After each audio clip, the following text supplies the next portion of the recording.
Mira, Está bien cuidado. también. Oye, ¿has visto mi separado? Ya vamos a esperar que termine. Ah, cuidado. Ay, voy a hablar con Keila, vamos a hacer el cruce. Si descubro que uno de ustedes ha marcado y no ha estado presente, Cero. doctores, no, se van a retirar el curso, por si acaso. Yo me voy a encargar de eso. Doctor, cúmplame. No, sí, por eso. Porque ayer vinieron pocos. Yo le dije a la señorita por pasar lista, por eso pasamos lista, porque varios. Incluso No, por eso, yo voy a hacer el cruce de la lista. Doctores, lo siento, pero yo los voy a sacar del curso. Yo ya sé que están tomando decisiones. Pero sí, eso es real. Ay, sí. Luego iré a firmar a la escuela. Pero que se cumple, ¿cierto? Que se cumple. No voy a decir a la señorita que mucho, voy a decir que no pasó por esa escuela.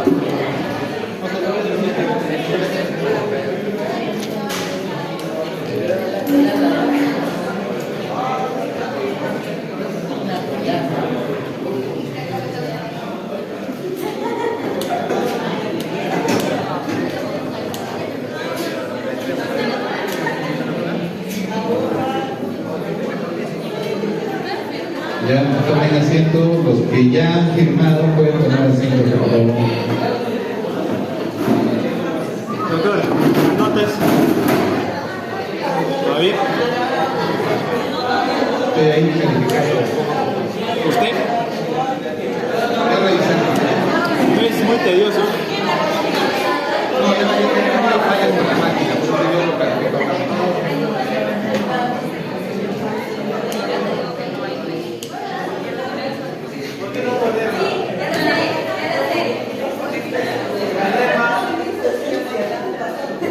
Pareció que examen por la preguntas.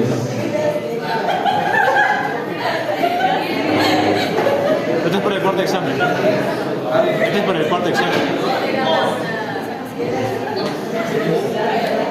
Porque saben que ya estamos temas de cuarto exámenes, que no se les vaya a contar.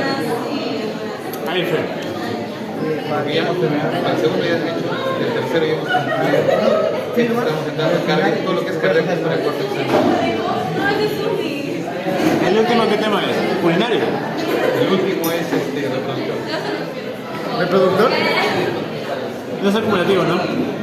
Sí, va a haber preguntas. No, una cosa.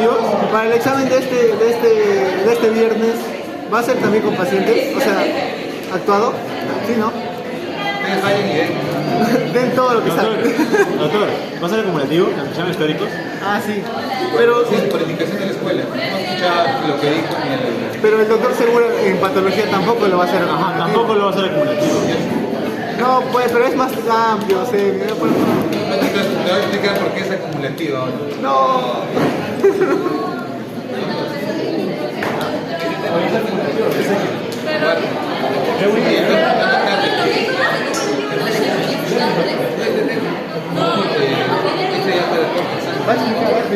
Pero doctor, así no fue a Perú.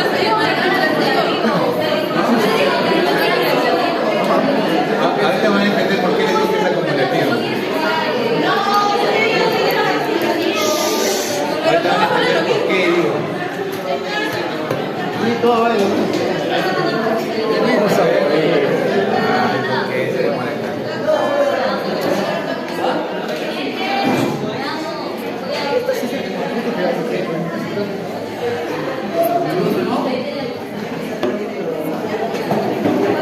Hay una colaza.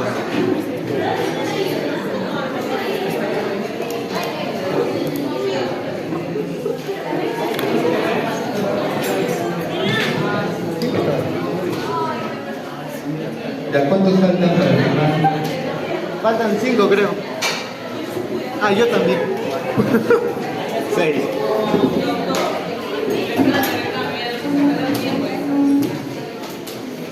Pero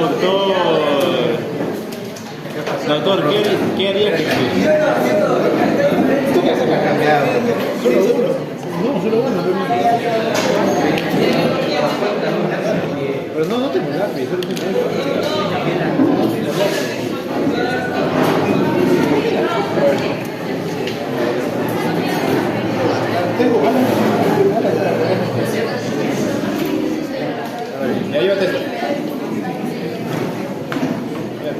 ¿Me devuelves, por medio de este lado?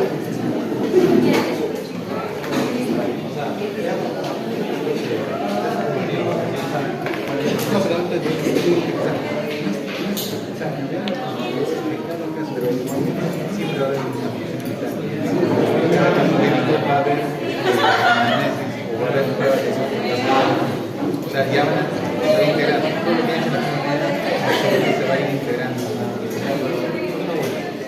Por eso te digo que se integra. Mira, no igual van a ver. Tiene que ser acumulación porque Ya, estamos eso muy bien. práctica. Vamos a empezar, doctores, con nuestro tema de Disney. A ver, con la pregunta y duda que tienen sobre si va a ser acumulativo o no, hay una cosa que les voy a decir desde ahora. Semiología, quieran o no les puedo tomar un caso clínico, les pongo un caso clínico de cardio si es que no hay funciones vitales. No sé si me dejo entender. No les puedo tomar si no aplican la lógica de razonamiento diagnóstico, que es anamnesis. ¿Me dejo entender? O sea, todo lo que ustedes han hecho en la primera unidad y lo que van a hacer, lo que viene para el segundo examen, todo eso, doctores, entra como parte de la estructura de todas las demás preguntas que van a venir más adelante. Porque, no sé si me dejo entender, no te puedo hacer una pregunta donde no hay anamnesis, no te puedo hacer una pregunta de caso donde no haya funciones vitales. O sea, en semiología todo es integrativo. Claro que los temas van a ser de cardio, los temas van a ser respiratorios, los temas van a ser, pero siempre va a haber funciones vitales, siempre va a haber anamnesis, siempre va a haber datos antecedentes que ustedes tienen que analizar. Por eso es sumativo. Los temas van a girar en torno a la unidad que les corresponde, pero no significa que va a ser purito, sino va a haber cosas que se van a tener que integrar. Más o menos a eso me dirigí. ¿Ya? Bien, vamos a hacer un tema de disnea, ya no desde el punto de vista respiratorio, porque ya se supone que ya hemos culminado todo lo que es respiratorio. Ahora estamos entrando en todo lo que es cardio.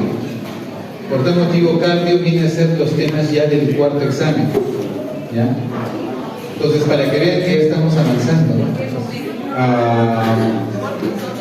Y eso significa que, así como ven, va a avanzar rápido. En el momento menos esperado, vamos a estar ya el 20 de abril, que ya terminaron, y se van a ir a los hospitales. O sea, nos queda aproximadamente un mes y medio, y nos vemos. ¿Ya? Bien, doctores, vamos a empezar lo que es este tema.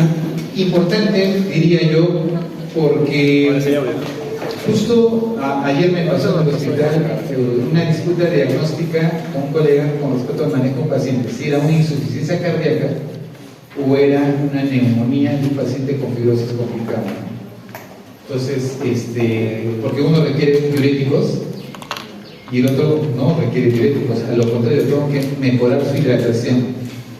Pero si tú no haces un buen examen semiológico, puedes cometer el error de quitarle líquido al que lo necesita y ponerle líquido al que no lo necesita. Solo por semiología. Y eso es importante que ustedes tienen que valorar. Y ahí viene el punto de la disnea. ¿Ya? Vamos a inclinar nuestros rostros y vamos a orar. Amado Padre de los cielos, nuevamente gracias porque nos tienes con bien. Sé que estamos cansados, agotados de toda la mañana, pero creo que tú y yo somos más energía, motivación para poder comprender este tema y poderlo aplicar en nuestro vida. Solo creyendo Dios que en este momento les des energía, concentración para poder captar lo que quiero que ellos entiendan de este tema. Acompáñanos ahora, te lo pedimos Dios, en el sagrado nombre de tu amor Jesús. Amén. Bien, chicos, estoy viniendo por las escaleras y mirándolos ustedes uniformados, me acordé cuando yo era estudiante. Gracias, yo nunca me voy a olvidar del curso de semiología. Fue el curso, sí, más pesado que llevamos, el más traumante, sí, no lo voy a negar. Pero ustedes saben que las universidades nacionales, ya, uno no estudia medicina solamente 7 años, podías estudiar medicina 9 hasta 10 años. ¿Por qué? ¿Qué pasaba en las universidades nacionales antes? Cuando se medicina, huelga. Había huelgas que te duraban 6 meses, un año. ¿Así? Sí, y tienes que volverte a matricular el próximo año para, o sea, digamos que tú pasabas a tercer año y todo tercer año era huelga. Y te decían, bueno, no has hecho tercer año, al próximo te vuelves a matricular en tercer año. Y así acababas la carrera en 8, 9 o 10 años. Así era.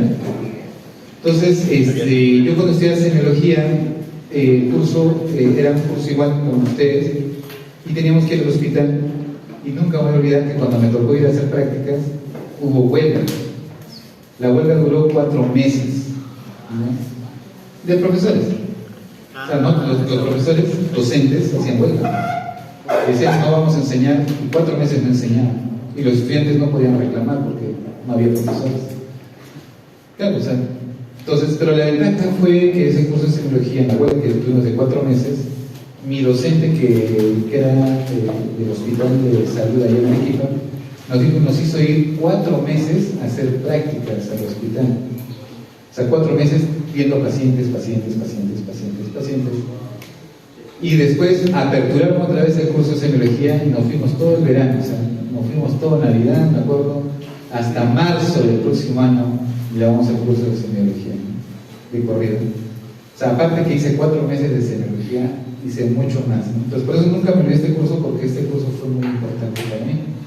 Y tuve maestros muy buenos y eran muy exigentes, ¿no? Justo en el grupo que me tocó les contaba de que mis maestros agarraban historias clínicas, así, suena muy cruel, diría yo. O sea, nosotros lo tomamos como que, bueno, era un reto. Agarraban tu historia clínica y te lo rompían en tu cabeza. Y lo tiraban. Y tú agarras y decías, ¿por qué? Está mal hecho. Vuelve a hacer. Tú hacías muy bonito tu historia, lo llevabas, lo volvían a revisar, mal, esto no es así. Lo volvían a romper y te lo tiraban en tu cara. Suena muy maléfico, ¿no? Muy bullying, algo así, ¿no? Como que, pero los profesores lo que querían era que mejores tu ortografía, tu redacción, que tenga coherencia lo que estás escribiendo con lo que estás pensando. Y para ellos era su forma de enseñar, ¿ya? Pues su forma de enseñar de mis profesores era así. Suena medio loco, ¿no? Pero era su forma, y ellos al final decían, ya ves, has aprendido. Gracias a mí, a tanto castigo, has aprendido. Y sí, aprendíamos nosotros, pero era su método.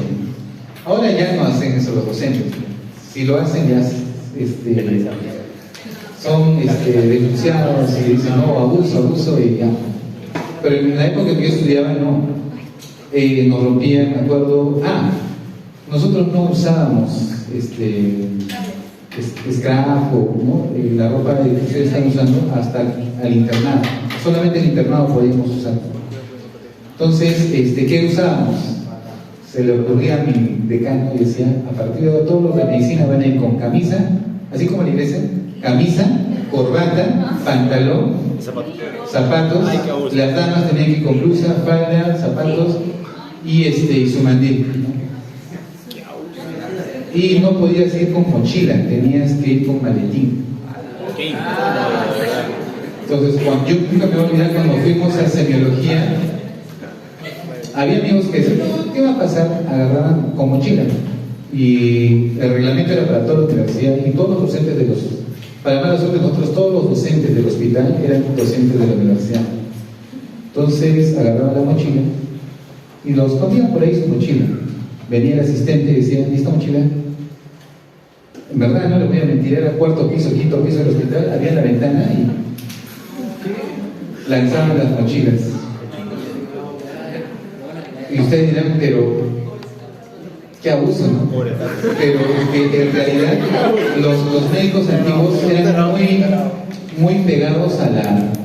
O sea, si la norma dice, no vienes con mochila, no vienes con mochila. Me acuerdo que hubo un caso de un compañero mío que fue con zapatillas. Primero que dijeron, uno, o te vas, o te quitas las zapatillas y lo lanzas por la ventana para que pases visita con nosotros. Escoge. No, o sea, suena muy, no sé, muy duro, suena muy militarizado, pero la medicina antigua era así. O sea, Y ahora yo entiendo por qué. Yo me preguntaba, ¿no? ¿Qué abuso? ¿Cómo van a hacer eso con nosotros? Pero hasta cierto punto, tenías que ser muy, o sea, como médico tenías que ser, yo llamo así, muy militar. O sea, tienes que estar con tu estetoscopio, con todo, tienes que estar ahí. Tienes que estar con tu paciente y cumplir con todo lo que te he pedido como docente, lo tienes que hacer. Y no te vas del hospital hasta que hayas cumplido todo lo que te he dicho. O sea, era muy jerárquico, me di cuenta, ¿no? Los que van a hacer la residencia en Cayetano Heredia lo van a disfrutar, porque sí, ellos sí son muy jerárquicos. Los que van a hacer su residencia en NEN, en el Instituto Nacional de Neoplasias, ellos también son muy jerárquicos, ¿ya? Tú no le puedes hablar al R3 o el interno le habla al asistente. El asistente te mira y dice, ¿tú quién eres? ¿Por qué me hablas? Es muy jerárquico, ¿ya? Entonces, ustedes van a encontrar en el hospital esas jerarquías, van a encontrar docentes que son muy jerárquicos. Y los que conocen la parte de la vida militar o tienen idea, es bastante jerárquico, ¿no? Entonces, ahí van a conocer. El detalle, doctores, es que ustedes se han acostumbrado que no existe mucho la jerarquía, es más horizontal. Doctor, ¿qué tal? ¿Cómo está? Les quiero contar esto, no quiero conversar con usted. Eso no pasa en otras escuelas, no. O sea, yo para hablar con mi profesor tengo que hablar primero con mi delegado. No puedo, miren, yo les digo, todos los años que yo he estado, solamente pude hablar con mi decano porque mandé una solicitud con carta que me dieron para que pueda hablar con él después de un mes. Me dieron mi cita, tu cita está al día, si tal día no vas, no hablas con él. O sea, para que vean, o sea, esa es la formación. Así es que cuando vayan al hospital, les voy diciendo una cosa: si ustedes observan que hay docentes que son muy así, muy no les tengan miedo, sino que entiendan que su formación es así. Y si los hacen sentir mal, no les consideren mucho lo que van a decir, pero sí traten de sacar lo positivo. Le digo porque ya conté con compañeros de ustedes que les ha chocado mucho a veces, les ha tocado docentes que los han tratado de una manera un poquito muy tosca. Pero bueno, bien chicos, entonces hablo un poco de la lista y les pongo este ejemplo que pasó el día de ayer. Nos llega la emergencia un paciente, y ahora van a entender por qué les digo que todo es integrativo, o sea, todo suma. Acá en semiología ya no piensen mucho en que no, ya llevé la primera unidad, ya no me interesa, porque todo se integra, o sea, no se van a escapar de eso. Llega un paciente, doctores, de 75 años de edad y tiene como antecedente fibrosis pulmonar, ¿sí? Estadio bastante avanzado, su saturación normal y habitual es 90, a fío ambiente que es 21%, ¿sí? Listo. Este paciente llega con sensación de falta de aire, disneico, como que le falta el aire, y él dice que ha hecho un poco de fiebre el día anterior, un poco de fiebre. Tomó su paracetamol y mejoró. Pero que lo que le llamó la atención a los demás era de que tenía un poquito de edemas en miembros inferiores, muy leve. Podríamos una fobia de una cruz, ¿sí? Ahora ya entendemos que es una fobia de una cruz. Y el paciente le toman su placa de rayos X y sí se ve una imagen infiltrada bilateral difusa, como una fibrosis pulmonar. Y acá viene la disyuntiva. Este paciente, y tenía una cardiomegalia, ¿ya? Una cardiomegalia porque era hipertenso de mucho tiempo y el corazón tenía crecimiento del ventrículo izquierdo. Esto es una hipertrofia del ventrículo izquierdo, que es muy clásico de los pacientes hipertensos. Acá viene la pregunta. Este paciente, según la evaluación de un médico, dijo: este paciente está con edemas y está congestionado. ¿Listo? Está congestionado. Entonces, ¿qué se tendría que hacer en ese caso? Ponerle diuréticos. Pero por ahí viene otro y dice: no, he hecho un examen semiológico y este paciente está más bien haciendo una neumonía agregada a un paciente con fibrosis pulmonar. Y por eso es que se ve la imagen como un infiltrado. A lo contrario, este paciente necesita ser hidratado y darle antibióticos inmediatamente. No hay análisis, ¿eh? Usted dice: no, doctor, con los análisis voy a tomar decisiones. El análisis le va a llegar a saber después de 2 horas. Así es que la decisión la tiene que tomar en ese momento. ¿Qué es? ¿Una disnea de origen cardíaco o es una disnea de origen pulmonar? ¿Cómo lo diferenciamos? Pulmonar. Ya, a ver, Signos. preguntas. Signos. Ah, ya. ¿Qué le preguntarían al paciente? Predominio de la disnea. Si tiene tos, No tiene- Ya, en ambos puede darte tos. sí, ya te- Porque si tiene flujo pulmonar y está congestionándose, también va a tener tos. Por el tipo de Ortopnea. ¿Cómo duerme? ¿Cómo duerme? Ya, entonces, ¿qué haríamos con el paciente? No, pero o sea, preguntarle cómo duerme. Ya, y de repente te das cuenta que tu paciente tiene demencia. Ay, pues no, vos. Te lo hago difícil. Llamamos al familiar. Llamamos al familiar. Ya, el familiar dice, yo vivo con él, pero no sé nada. No sabe nada. Ya, entonces vamos a hacer un pequeño experimento, y eso lo hago yo, y eso lo hice con este paciente. A ver, vamos a usar la lógica. Si a este paciente yo lo he hecho, le pongo su saturación. ¿Cuánto satura hemos dicho? 90. Ambiental.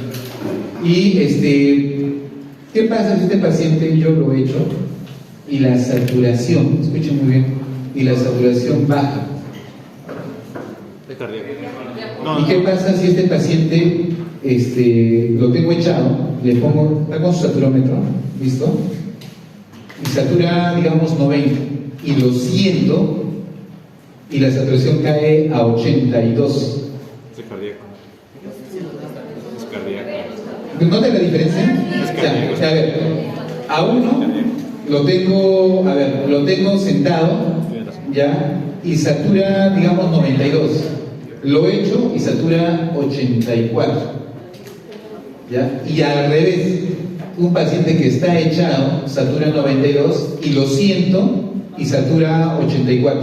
Cardíaco. Me conviene que esté echado, ¿no? Y en el otro es al revés, no me conviene que esté allá, sino que esté sentado. ¿Cuál de los dos es cardíaco y cuál es pulmonar? El que está sentado, el que mejor está sentado.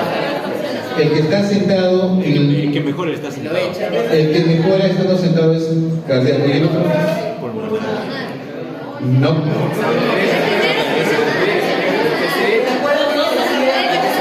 ¿Entendieron la pregunta? ¿Todos comprendieron la pregunta que les he hecho? No dijo que no. Ya, a ver, por sentido común, ustedes saben que los cardíacos no toleran el decúbito, necesitan almohadas. Ya, entonces si el paciente mejora la saturación sentándose, eso es un problema de congestión. ¿Ya? ¿Por qué? Porque el líquido, por gravedad, baja a las bases y la parte superior se libera y el paciente respira muy bien. Cuando les pasa al revés, doctor, usted me ha hecho eso, pero me salió al revés. O sea, yo lo he echado, satura bien, y cuando lo he sentado, desatura. Eso significa que el problema no está en el pulmón específicamente, el problema está en la parte de perfusión pulmonar. ¿Me dejo entender? ¿Qué significa? Que cuando está echado, la sangre, los vasos sanguíneos le llevan muy buena sangre al pulmón y por eso oxigenan. Cuando tú lo sientas, por gravedad, la sangre cae abajo y la parte superior del pulmón se queda sin sangre. ¿Cómo haces el intercambio gaseoso? Entonces, eso significa que tu paciente necesita ¿qué? Volumen de agua, porque le falta perfusión. ¿Sí? ¿Falta la idea? Entonces, esta maniobra que les acabo de decir es una maniobra que hacemos bastante nosotros en semiología para definir si a este paciente realmente le falta volumen o hay que sacarle volumen. ¿Sí? ¿Captan? Porque a uno le tengo que poner volumen porque tengo que mejorar la perfusión y al otro más bien le tengo que sacar agua porque está congestionado. Ya está. Entonces, esta simple maniobra que lo hemos razonado me ayuda a diferenciar si la disnea es cardíaca o no es cardíaca, pero la tienen que hacer, ¿ya? ¿Y si no hay oxímetro? Entonces, ¿ah? Si no hay oxímetro. Pero sí. Si no hay oxímetro, la frecuencia respiratoria. La de una. Eso sí, no, así que no pueden contar. Lo cuentan la frecuencia y lo echan. Si la frecuencia se tranquiliza echándolo, eso no es cardíaco. El cardíaco, cuando tú lo echas, se agita más y su frecuencia respiratoria va a aumentar. ¿Sí? Muy bien. Entonces, dentro de lo que es la disnea de origen cardiovascular, casi la definición es la misma que la disnea de origen pulmonar. ¿Listo? La disnea básicamente es una sensación incómoda y penosa derivada de una sensación de ¿qué? De falta de aire o de sed de aire.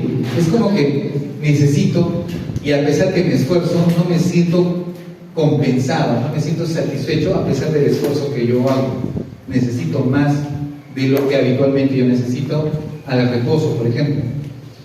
Aparece siempre que la demanda ventilatoria no puede ser satisfecha por la capacidad de respuesta del individuo. O sea, en pocas palabras, ante una exigencia que yo quiero hacer, no puedo compensar ese esfuerzo y me genera una disnea, ¿no? Que es más que todo algo muy subjetivo, por si acaso. ¿Cómo yo puedo evidenciar una disnea? ¿Cómo lo vuelvo objetivo? La disnea es muy subjetiva. Yo puedo, por ejemplo, la otra me vino una señora de 55 años, ¿verdad? No puedo respirar, doctor, me estoy ahogando. Doctor, no puedo respirar, me estoy ahogando. Comenzó a gritar. La gente que estaba afuera dijo, háganla pasar, es una emergencia. Le puse el saturómetro y satura 98. Pero la paciente dice, me estoy ahogando, me estoy ahogando. Entonces, en una de esas le puse un medicamento por un poco para tranquilizarla. Y ahí conté su frecuencia respiratoria y estaba en 16. ¿Tiene respiratoria? ¿Tiene disnea? No, era una crisis de ansiedad, por ejemplo. Pero ¿qué pasa si viene el paciente y dice, me falta el aire, se tranquiliza y su frecuencia está en 32? Ya o sea, esa disnea subjetiva lo estás volviendo objetivo al contarle que frecuencia respiratoria. Debe haber lógica entre una insuficiencia o dificultad respiratoria, una disnea, con la frecuencia respiratoria. No puede haber una disnea con frecuencia respiratoria normal, ¿ya? Entonces, tienen que volverlo objetivo. Todo lo que le dice el paciente tienen que volverlo objetivo, medible. Si no lo vuelven medible, ¿cómo lo hacen comparativo? O sea, si no tienen que ver su objetivo cuando hacemos semiología. Ahora, nos ponemos a pensar quién regula realmente el centro, la parte ventilatoria. ¿Cómo es que se regula que yo necesito hiperventilar? Básicamente es el CO2. Cuando mi CO2 incrementa, que vendría a ser un efecto de retención de CO2 como el asma o el EPOC, o disminución de la ventilación respiratoria, cuando dejo de respirar o hago mis ventilaciones menos frecuentes, comienzo a retener ¿qué? CO2. Y eso es una acidosis respiratoria. Quiere decir que cuando yo hago una acidosis respiratoria, aumento mi nivel de CO2 o baja mi pH a consecuencia de esta acidosis respiratoria, se van a activar los centros quimiorreceptores que van a activar la ventilación. ¿Sí? Entonces yo tengo, por ejemplo, uno que es a nivel de líquido cefalorraquídeo, que va a ir a mi tronco, donde va a controlar la percepción de mi quimiorreceptor central, y ahí es donde va a percibir y decir, wow, está aumentando el CO2, está bajando el pH, está haciendo una acidosis respiratoria, pues tendré que activar un estímulo a mis quimiorreceptores centrales para que se produzca hiperventilación. ¿Listo? ¿Cuándo se va a activar? Cuando mis niveles de PCO2 son más de 55. O sea, cuando tú ves que tus niveles de CO2 están de 55, automáticamente se va a activar tu respuesta de hiperventilación. O sea, nunca vas a dejar de ventilar, siempre vas a ventilar como respuesta del mecanismo de defensa. Por tal motivo, el objetivo es bajar el CO2 y mejorar la oxigenación. Lo mismo sucede a nivel arterial. Si a nivel arterial aumenta mi CO2, acá se van a activar los quimiorreceptores periféricos, y hay un clásico quimiorreceptor periférico. ¿Cuál es? Cuerpo carotídeo. Es el más clásico. Tanto así, nosotros hacemos lo que llamamos el masaje carotídeo. Esto que ustedes van a tener que hacerlo en algún momento, ¿no? ¿Cómo se hace? El masaje carotídeo básicamente lo hacemos para generar una respuesta vagal, una respuesta que baje, parasimpática, que baje la frecuencia, y el paciente, si viene con una taquicardia paroxística supraventricular, le hacemos el masaje en el ritmo sinusal nuevamente, ¿no? Entonces, vamos a ir viendo. Entonces, los quimiorreceptores centrales, que están a nivel del tronco, que es la parte reguladora, van a percibir mediante la barrera hematoencefálica, que por cierto no hay en esa zona, la presencia de los niveles de CO2, y esto a nivel del bulbo, del líquido cefalorraquídeo, va a estimular. ¿Por qué? Porque va a haber presencia de CO2, pero también la acidosis, presencia de hidroquiniones, ¿no? Por eso es una acidosis respiratoria. Y en realidad, quien va a estimular los quimiorreceptores, ¿quién es? ¿El CO2 o los hidroquiniones? Hidroquiniones, ¿ya? Por tal motivo, toda acidosis, repito, toda acidosis estimula al centro para que haga una hiperventilación. Una acidosis metabólica, ¿qué va a generar? Una alcalosis respiratoria, es decir, un Kussmaul, ¿sí? Un Kussmaul como mecanismo de respuesta, gracias a que la parte ácida estimuló a mi quimioreceptor central y le generó un Kussmaul. Muy bien. Ahora, los quimioreceptores periféricos, principalmente el seno carotídeo, que es el que también va a percibir estas variaciones, pero acá, más que los hidrogenados, es también el CO2. ¿Listo? Bueno, eso ya lo han dicho ustedes en fisiología, no hay mucho que pueda hacer. O sea, doctor, en el caso de los quimioreceptores periféricos sería el CO2 y en los centrales. Mayormente son los hidrogenados. Por eso es que cuando el cerebro detecta variaciones de pH, es más agresivo para el cerebro entrar en acidosis que acumular CO2. ¿Sí? No se olviden. Y les pongo un ejemplo. Este paciente que les acabo de mencionar, cuando le tomé el AGA, ¿saben cuánto tenía de CO2? De CO2 tenía 65. Y de bicarbonato tenía 45. O sea, tenía una alcalosis metabólica más una acidosis respiratoria. Y su pH estaba en 7.38. Pero ya está tratando de compensar. Está tratando de ¿Y qué significa eso? Que es un paciente crónico. Ya, o sea, es como que ya se adaptó a vivir así. ¿Me dejo entender? Entonces, no porque tienen niveles de CO2 altos, quiere decir que su centro se está estimulando. Él respiraba relativamente más o menos tranquilo. ¿Por qué? Porque su pH estaba compensado. Por eso les digo, el pH es el que más estimula a tu centro, a tu quimioreceptor central, para que hagas hiperventilación. ¿Listo? Muy bien. Ahora, entonces, al final, doctores, ¿qué va a estimular a mis quimioreceptores periféricos? Variaciones de oxígeno, sí. Baja mis niveles de oxígeno, sí, lo va a estimular, pero no tan potente como las variaciones que tenga el CO2 y las variaciones de quién? De los hidrogenados. Pero le agrego de acá, perfusión. Acuérdense muy bien de esto. La perfusión, que vendría a ser la adecuada circulación de la sangre a nivel de los capilares, porque por algo ustedes hacen un signo que es el viene capilar, que debe ser menos de ¿cuánto? 2 segundos. 2 segundos. Si es menos de 2 segundos, quiere decir que hay buena presión, buena llegada de mi sangre a nivel capilar. Eso es importante porque así como llega en mi dedito buena perfusión, en mi pulmón también debe haber una muy buena perfusión. ¿Ya?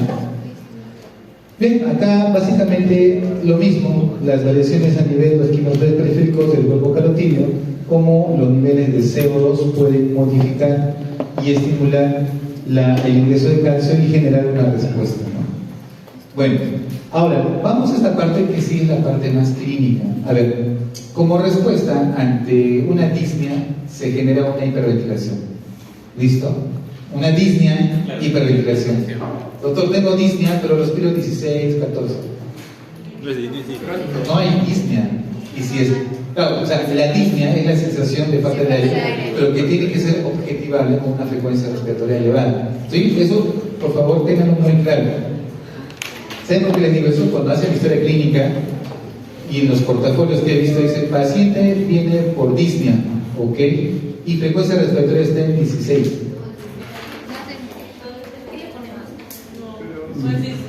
Sensación subjetiva de falta de aire.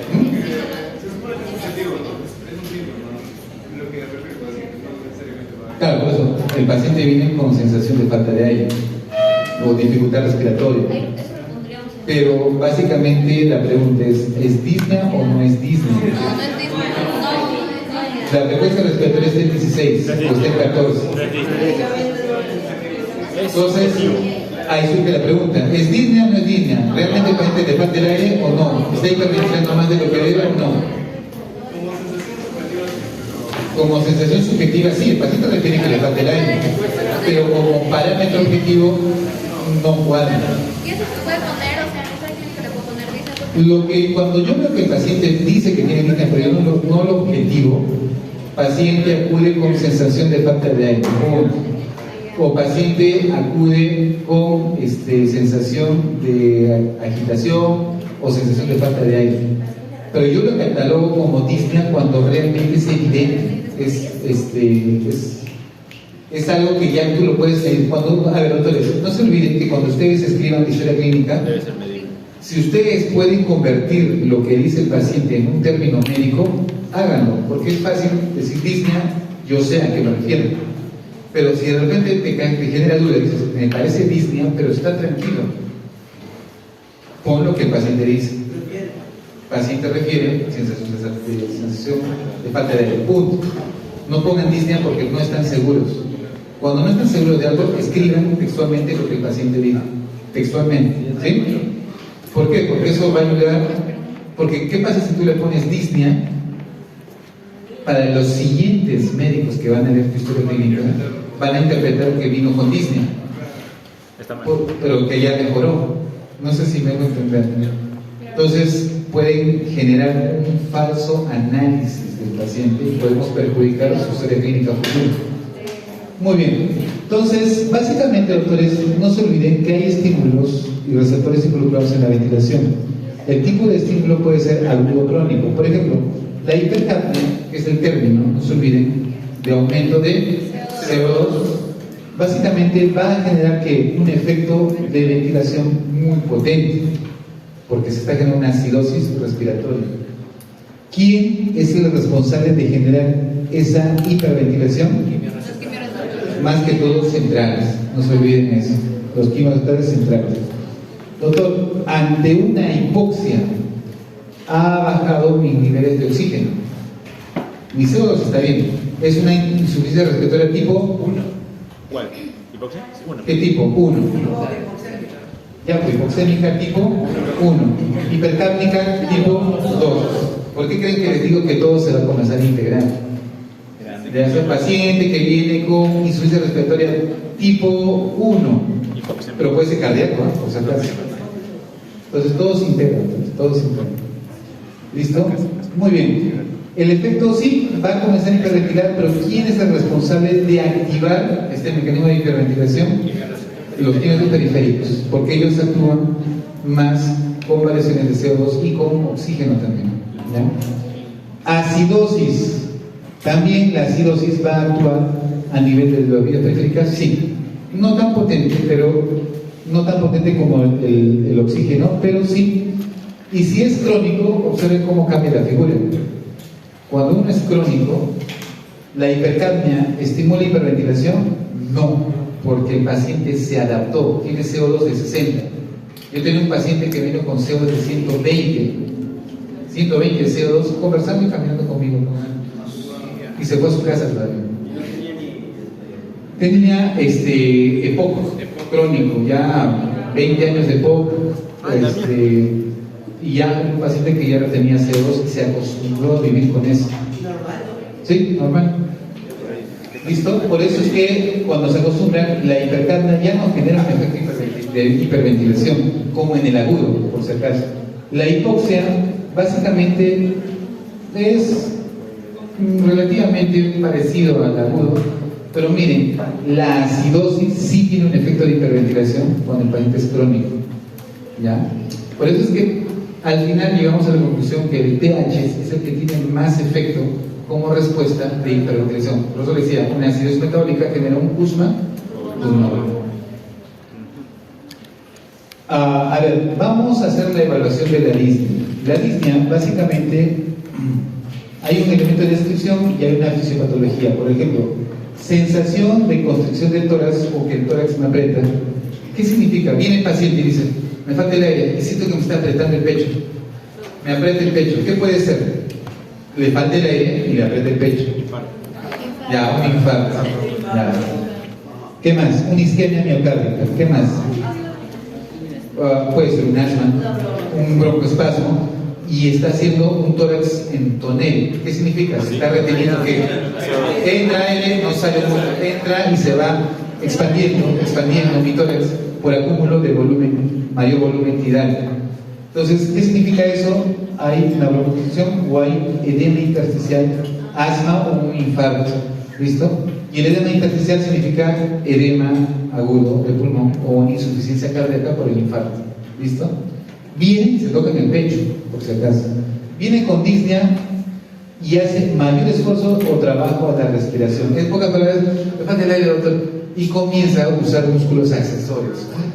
Tú ves una cara, un rostro agónico, con ganas de que entre más y más aire y no lo puede ingresar y está que se desespera. Cuando les toque ver ese tipo de pacientes, ellos nos van a ver a sus ojos y le van a decir, sálvame, porque es una sensación horrible, es una sensación que se están ahogando. Es como si estuviesen dentro del agua y quieren respirar y no pueden. Entonces, esa sensación de mayor esfuerzo, trabajo respiratorio, ¿a qué está asociado? Obstrucción de las vías respiratorias, que es el caso que puede pasar que están ustedes en un restaurante y de repente están comiendo y se para, se agarra el cuello y ¡pum! Y lo ve que se pone azul y comienza a gritar desesperadamente la familia para que le ayuden porque se atragantó como un hueso. ¿Ya? Cuando vean su rostro de estos pacientes es agónico. Tienen que conservar la calma porque te puedes estresar. Enfermedades neuromusculares, como por ejemplo, yo tuve un caso de Guillain-Barré, una miastenia gravis, asma severo, y miopatías. Asma severo, doctores, sí. Es una sensación, como mi paciente me contaba, de que ya, o sea, es como que quiere entrar el aire, pero siente que ya no entra. Ya no entra porque está en la expansión del tórax por todo lo que está acumulando, que cuando ya quiere meter más aire, ya no entra. ¿Dónde va a entrar si ya está mi tórax todo distendido? Y el paciente es una sensación también agónica, ¿ya? Sed de aire se llama, necesidad de respirar o urgencia para hacerlo. Entonces, aquí, básicamente, doctores, el paciente es como que ya hace su máximo esfuerzo para poder meter lo más que pueda. Imposibilidad de respirar hondamente o de modo satisfactorio, el asma y el EPOC, respiración pesada, rápida, acelerada, desacondicionamiento. Entonces, como que el paciente ya respira a lo que puede. Ya por momentos deja de respirar, ¿no? Yo lo vi eso mucho en el COVID, ¿no? Era que el paciente me miraba, no puedo. Para mala suerte, tenía 35 años este paciente y no había ventiladores mecánicos. ¿Qué procede? ¿Qué procede? Poner oxígeno y acompañarlo nada más. Falleció conmigo ese paciente, 35 años de edad. Y ahí sí se ve esa respiración pesada, es como que ya. Es como que quiere levantar el tórax, pero ya no puede. Es como que ya no levanta, te mira, pues se va apagando hasta que fallece. No, porque ahí, si me dedico con el AMBUR, ¿qué? Lo voy a tener ahí anunciando. No, pero no hay ventilador. Y ahí necesito a mi personal para que tenga otro paciente que sí hay que rescatar. Pero se van a ir rotando, ¿verdad? Sí. No, es que en la época COVID, doctores, faltaba personal. Ah, ya. Las cosas eran diferentes. Claro. Muy bien, entonces existe escalas. A partir de ahora me van a cuantificarlas. Doctores, tienen disnea, ya está bien. ¿Qué grado de disnea? Justo lo que en la mañana conversábamos, me decía doctor. ¿Cómo cuantifico la disnea? Hay diferentes tipos de escalas. Una de las escalas que usamos es la escala de la lista de Bohr. Es una de las un montón de escalas que existen. Y acá yo valoro dos cosas. Uno es el esfuerzo y otro es la sensación. ¿Listo? Uno es el esfuerzo que hace, y otro es la sensación que yo percibo de mí con respecto a la disnea, ¿no? Entonces, por ejemplo, yo tengo grado 0, esfuerzo en el reposo, sin falta de aire. El paciente está normal, está tranquilo, no hay esfuerzo, ¿ya? O sea, no hay sensación de falta de aire. ¿Listo? Ahí hace un poquito de esfuerzo para respirar, muy leve, muy suave, y muy leve su sensación de falta de aire. ¿Listo? Grado 2, muy suave, leve, y así vamos aumentando hasta que llegas extremadamente máximo esfuerzo. ¿Listo? Extremadamente máximo esfuerzo, y eso significa máxima falta de aire. Tienes desde 0 hasta 10. Esta escala de error no es muy práctico. ¿Por qué? Porque aplica mucha subjetividad. O sea, ustedes van a tener que determinar si es que es severa o es muy severa. Doctor, creo que hay otra escala, escala de Mija. Claro, la de Mija fue creado para las líneas cardíacas, que ahorita lo vamos a ver. ¿Listo? Muy bien. Vamos a ver la intensidad de estímulos sensitivos, la alternativa, interrogar sobre las actividades que puede realizar la persona, es decir, lo que tiene que hacer hasta llegar a sentir discapacidad. En pocas palabras, le van a hacer la pregunta al paciente: ¿qué actividades hacen y le generan disnea? Oye, estoy en reposo, tranquilo, sentado. Doctor, ¿sabe qué? Cuando subo las escaleras, yo vivo en el primer piso, quiero ir al segundo piso, estoy llegando y ya no puedo. Ok. Entonces vamos a generar escalas comparativas. Y una de las escalas que van a usar es una disnea general, pulmonar, cardíaca, lo que ustedes quieran. Básicamente vamos a usar esta escala modificada de Medical Research Council, que es el famoso MRC. El MRC también lo usan mucho los neumólogos, porque el MIJA es creado para disnea de qué tipo? Cardíaca. No te aplica mucho para disnea, pero eso acá lo aplicamos para disnea en general. Grado 0, ausencia de disnea, excepto para ejercicio intenso. Claro, o sea, nos vamos a correr unas ¿cuántas vueltas a toda la universidad? 2. Con 2 se muere. Unas 5 vueltas a toda la universidad. Entonces, algunos llegarán, otros quedarán tirados en el piso. Pero la idea es que te generan agitación, dificultad para respirar, pero que se compensa con el reposo rápidamente, no te genera un problema.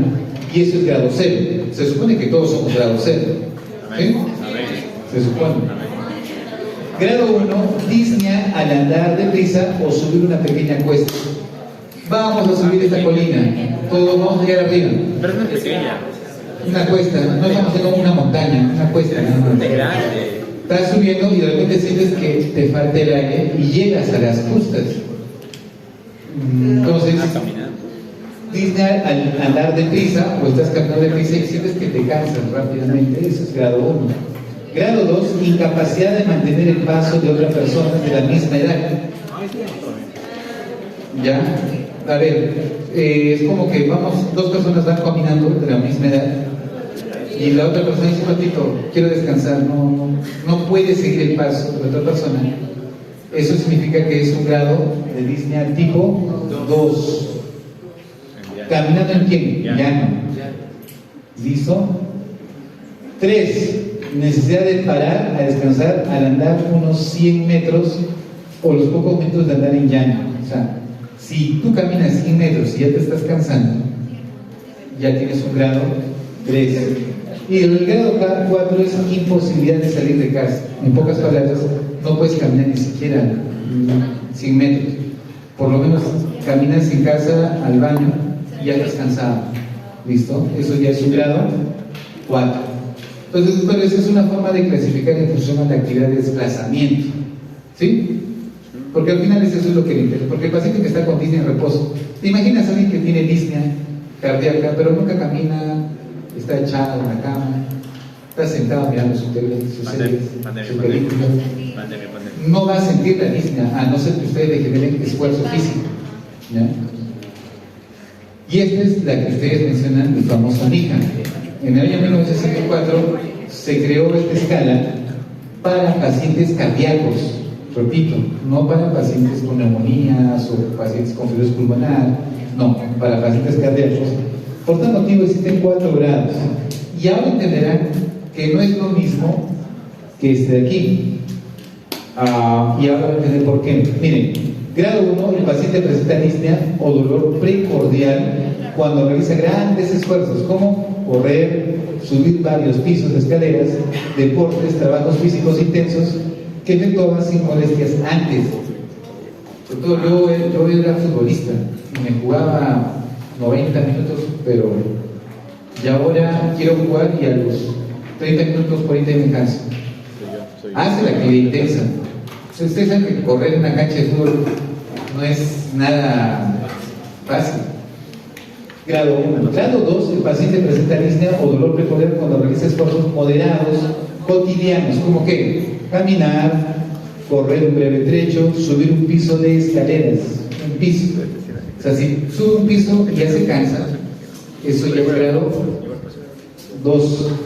Grado 3, paciente presenta disnea o dolor precordial cuando realiza esfuerzos ligeros como bañarse, vestirse, hablar y comer. Van a la ducha, se están bañando y ya se están agitando. Se están poniendo la ropa y se terminan de vestir y terminan. Respiran, ya, están tranquilos. Dicen, voy a comer. Están comiendo y cada bocado que dan al final de comer, usted nota que su paciente está agitado. Eso es grado 3. Y el grado 4 ya entenderán, es en reposo, sin hacer nada, ya está cansado. Punto. Si se dan cuenta, es disnea más ¿qué? ¿Asociado a qué? Dolor precordial. Por eso es que el NICA fue creado para disnea de tipo cardiogénico. ¿Ya? Entonces, si el paciente tiene una disnea cardíaca, pues ¿qué escala van a aplicar? La de NICA. NICA. Si tiene un paciente con fibrosis pulmonar, ECOG, la MRC, pero no van a aplicar NICA. Si el paciente tiene algo cardíaco. Y si no lo sabemos. Ahora, si tienes dudas, puedes aplicar otros. No hay problema. No una pregunta, pero en teoría todo le daría con dolor precordial. Claro, es que, ¿por qué un paciente hace disnea cardíaca? Porque hay insuficiencia cardíaca, edema por congestión pulmonar. O sea, hace insuficiencia cardíaca y para hacer insuficiencia cardíaca tiene que haber algún daño estructural o funcional o coronario de tu corazón. Siempre va a aparecer anginas cuando haces esfuerzo, ¿no? Muy bien. Los tipos de respiración que van a presentar pueden ser chain stop, Kussmaul, Biot o apnea del sueño. Ya, ¿este qué es? Chain stop. Chain stop hacen apneas que pueden durar entre 10 a 30 segundos. Se dice que para tú hablar de apnea tiene que llegar entre 7 a 10 segundos. Promedio 10 segundos. Si no superas de los 10 segundos, no es una apnea. O sea, 10 segundos en la cual está paralizado tu pulmón. Por ejemplo, los que sufren de apnea del sueño, ¿no han visto un paciente con apnea del sueño? Por video sí, es desesperante, ¿eh? Yo hice el experimento con el paciente del hospital que son gorditos y tienen apnea del sueño. Le puse el saturómetro y dije, lo voy a dejar dormir, que duermo. Y está respirando. Y la saturación 92, 86, 70, 68, ¿Cómo vive? 60, 55, 50, 48 de saturación, tú lo ves todo cianótico y comienzan a respirar otra vez. Y empiezan a respirar profundo, fuerte, y la saturación vuelve a subir a su 93, 94. Pasa una hiperventilación rápida, de ahí otra vez respiran tranquilos cuando ya están oxigenados, y otra vez que viene apnea. Y otra vez el apnea viene y baja la saturación nuevamente, otra vez, 86. Es desesperante porque yo por teoría sé que cuando la saturación baja a menos de 40, el paciente puede hacer paro cardíaco. Entonces, a la familia, yo les digo cuando se tope con un paciente que tiene apnea de sueño, díganle a la familia y sean sinceros de que su familiar puede hacer muerte súbita y un día lo pueden encontrar muerto en su cama. Pero díganle, ¿ya? ¿Por qué? Porque a veces piensan de que, eso pasó una vez en el hospital. El paciente hizo apnea severa y falleció. Y la familia dijo, ¿pero por qué se murió? Porque hizo una apnea severa. Entonces, son sucesos que pueden pasar. Listo, chain stop, aumento progresivo de la amplitud. Miren, el paciente comienza hace respiraciones profundas, después se tranquiliza y hace una apnea. 10 segundos, 20 segundos, 30 segundos y otra vez. ¿Listo? Es cíclico. ¿Ya? Respiración profunda, ruidosa, superficial, silenciosa y apnea. Y otra vez empieza una respiración, comienza a hacerse más amplia, llega a su pico y otra vez comienza a bajar. Disminución de amplitud hasta llegar a un nuevo episodio de apnea. ¿Ya? Donde van a observar tanto en trastornos, la insuficiencia cardíaca sí puede dar un check stop, pero más en trastornos neurológicos. Por ejemplo, lesiones del sistema nervioso central pueden ser traumáticas. Yo me acuerdo que lo atropellaron, conversaba conmigo. ¿Cómo te sientes? Estoy tranquilo, doctor, me duele un poco la espalda. Y en eso que se quedó medio somnoliento, un poco de sueño, doctor, pero estoy bien. Se durmió y comenzó a hacer esta respiración. ¿Qué le está diciendo? Que hay un daño en el cerebro. Algo está pasando en su cerebro. Y cuando lo quise volver a despertar, ya no despertaba. Su graso bajó a 6. Tuvimos que intubarlo, meter una máquina, y cuando fue a Almenara, en la tomografía tenía una hemorragia a nivel mesencefálico. Entonces, doctores, por eso les digo que todo paciente tiene que ser observado. ¿Ya? Muy bien. Las encefalitis también les pueden dar check stop, por si acaso, encefalitis. La de Biot es parecida a la anterior, pero miren, es más desordenada. El paciente muy desordenadamente y hace pausas. Hace una rotación, otra pausa. Hace acá, una pausa. Se acelera otra vez, una pausa. ¿No? Un poco desordenado. ¿Ya? El de Biot se parece mucho al anterior, pero es mucho más desordenado. Pero los periodos de interacción empiezan y terminan abruptamente, manteniéndose volúmenes corrientes aumentados e iguales. Se observan lesiones del sistema nervioso central. Cuando la interacción es más extrema, comprendiendo la ritmicidad y la amplitud, se llama respiración atáxica. ¿Ya? Así se llama el término. Esta respiración de Biot le dicen una respiración atáxica. ¿Ya? Ese es otro término que tiene que aprender. A partir de ahora van a ir full nombres que van a tener que recordar. El de Kussmaul no hay mucho que decirles. ¿Hay apnea? No hay apnea. Kussmaul. A ver, respira, bota y se mantiene y está así. Apnea tiene que ser 10 segundos a más. ¿Ya? Tiene que estar respirando, y no, Kussmaul es constante. ¿Sí? Kussmaul es constante. Claro, apnea.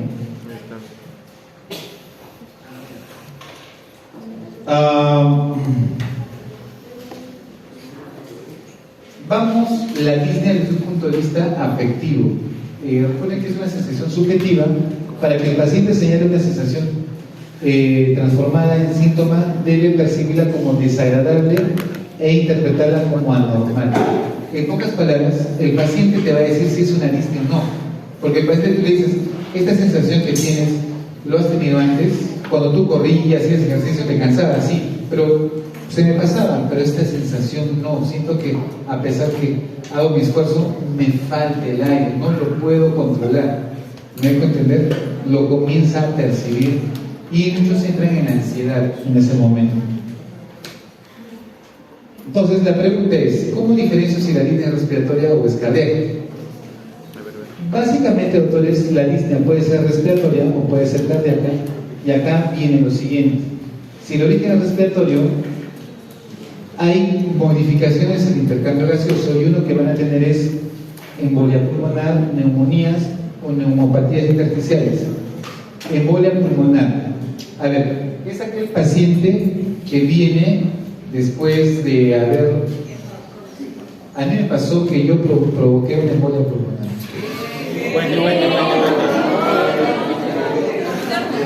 Era estudiante de quinto año de medicina. ¿Ya? Estudiante. Puede pasar. El doctor, que era nefrólogo, me dijo, William, vas a sacar el catéter de diálisis de un paciente. Ok, nunca lo he hecho, te voy a enseñar. Vas a hacer que la gente respire y tal. Yo cumplí, según yo, fielmente con lo que me dijo, le saqué el catéter y de repente el paciente comenzó a toser. Doctor, no sé por qué estoy tosiendo. Doctor, no puedo respirar. Doctor, y se comenzó a poner cianótico. ¿Qué significa eso? Que al momento de haber sacado el catéter entró aire, burbujas de aire, y comenzó a hacer émbolos a nivel arterial del pulmón, y el paciente comenzó a agitarse y hacía una disnea. Y tú ese rato dices, ya, quinto de medicina, está bien, yo saqué el catéter, pero ¿cómo soluciono ese problema? No, porque es émbolo. El émbolo de aire es aire, no es ni siquiera un trombo, nada, es aire lo que ¿Qué haces? ¿Qué se hace en ese caso? ¿Qué haces? En este caso, doctores, hay que oxigenar al paciente, hay que echarlo al paciente y básicamente tienes que darle soporte al paciente hasta que pase. Eso dura más o menos 2 a 3 horas, hasta que esos émbolos se disuelven. Pero en ese rato tienes que darle soporte oxigenatorio, si es posible que se tranquilice el paciente, porque va a pasar. Si en caso fuese un émbolo extenso, que fue el que no me pasó, tienen que entrar a ventilación mecánica. Todo al momento de sacar el catéter. Entonces, ahí aprendí y mi maestro me enseñó que cuando hagas un procedimiento tienes que saber resolver las complicaciones del procedimiento que has hecho. Porque es fácil, sí, doctor, qué fácil, yo voy a tomar un AGA. ¿Qué pasa si tomas un AGA y de repente notas que la mano se comienza a poner cianótica? Y sin querer con la aguja cortaste la arteria. Hay una primera vez para No creo, pero ¿qué harías? ¿Cómo lo solucionas? Les corta la mano para que... Bueno, ¿para qué les cuento esto, doctores? Porque cuando el origen de la disnea es pulmonar, no siempre es parénquima, también es la parte vascular que irriga el pulmón y ahí puede tener una embolia pulmonar. Neumonía creo que es lógico, y neumopatía intersticiales como el EPIC también. Básicamente que tengan que ver con la bomba, es decir, con la caja torácica. Ahí tenemos todo lo que haga obstrucción, EPOC, asma y la cifoescoliosis, que también es un problema cuando hay escoliosis muy marcada, no permite que el tórax pueda expandir y genera también cuadros de problemas de bomba.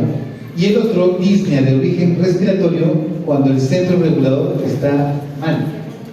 Por ejemplo, o genera dificultad como el embarazo o las acidosis metabólicas. Como respuesta, ¿qué va a generar?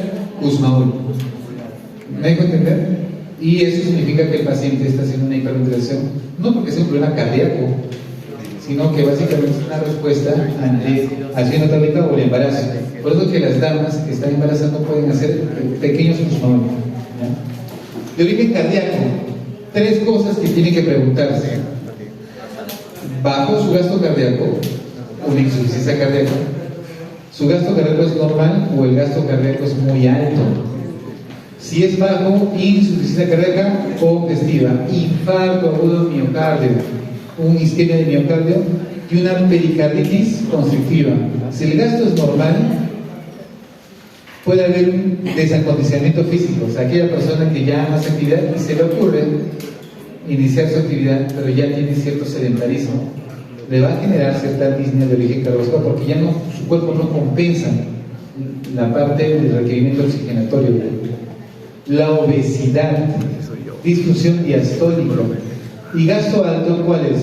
Anemia, hipertiroidismo y cortocircuitos arteriovenosos. Muy bien. Tipos de disnea: disnea de esfuerzo y disnea. ¿Cuál es más grave? El reposo. Por tal motivo, esta disnea de reposo puede ser continua y el paciente dice, doctor, no puedo respirar. ¿Cuántos días pasa si ya voy 3 días? Estoy igual, doctor, no puedo respirar, cada vez siento que me falta más el aire, doctor. Y vienen los que son paroxísticos. Le falta el aire y de repente se sienten mejor. Vuelve a pasar y otra vez le viene la falta de aire y otra vez se sienten mejor. ¿Listo? O sea, están en reposo, les falta el aire, pero también se tranquilizan y otra vez mejora su disnea. Y a eso le llamamos disneas paroxísticas, pero en reposo. ¿Sí? Disnea paroxística diurna. Cuando una persona puede estar, miren, esto sí pasa bastante. Está a su costado, su compañero, está conversando con él y dice, me falta el aire, no puedo respirar, ¿no? Eso se llama disneas paroxísticas. Es como que tú estás tranquilo y de repente te viene una disnea. ¿Qué tiene acá? Crisis hipertensiva, clásico. Están comiendo la familia y viene el hijo y le dice, mamá, ¿qué? Estoy embarazada. Vas a ser abuela. ¡Qué bendición! Y la mamá le entra una ansiedad, es hipertensa, se le sube la presión, mi pecho, no puedo respirar, y le toma la presión y se le sube la presión a 200 sobre 100. Por lo menos antes de la noticia deberían darle una personal, ¿no? Algo para... ¿Qué hacer? ¿Ya? Es decir, era Infarto del miocardio extenso. Cuando hablamos de infarto del miocardio extenso, hablamos de infarto del miocardio extenso cuando atacas un trompo completo que puede ser la coronaria izquierda o la coronaria derecha. A eso llamamos extenso. O sea, todo el tronco se ha tapado. Cuando suceda eso, el paciente va a hacer disneas paroxísticas. Así, eso sí yo lo he visto. Me acuerdo que llegó un paciente, doctor, me duele el pecho. Ok, el EKG normal, ya, pero le dimos analgésicos, le pusimos por si acasito una aspirina y enoxaparina, ya, y le dejamos en observación un ratito para verlo, y al rato ya se me pasó, doctor, ya estoy más tranquilo. Y le dimos nosotros tratamiento cardíaco. Le íbamos a dar de alta hasta que a las 2 horas estaba conversando con su familia y su familia viene corriendo, doctor, mi hermano no puede respirar. Y en verdad hemos ido e hizo una disnea paroxística, o sea, es como que estaba tranquilo de repente. Y cuando tomamos el EKG era un infarto ST elevado, de tronco. Se estaba infartando y se estaba muriendo, ¿no? Falleció.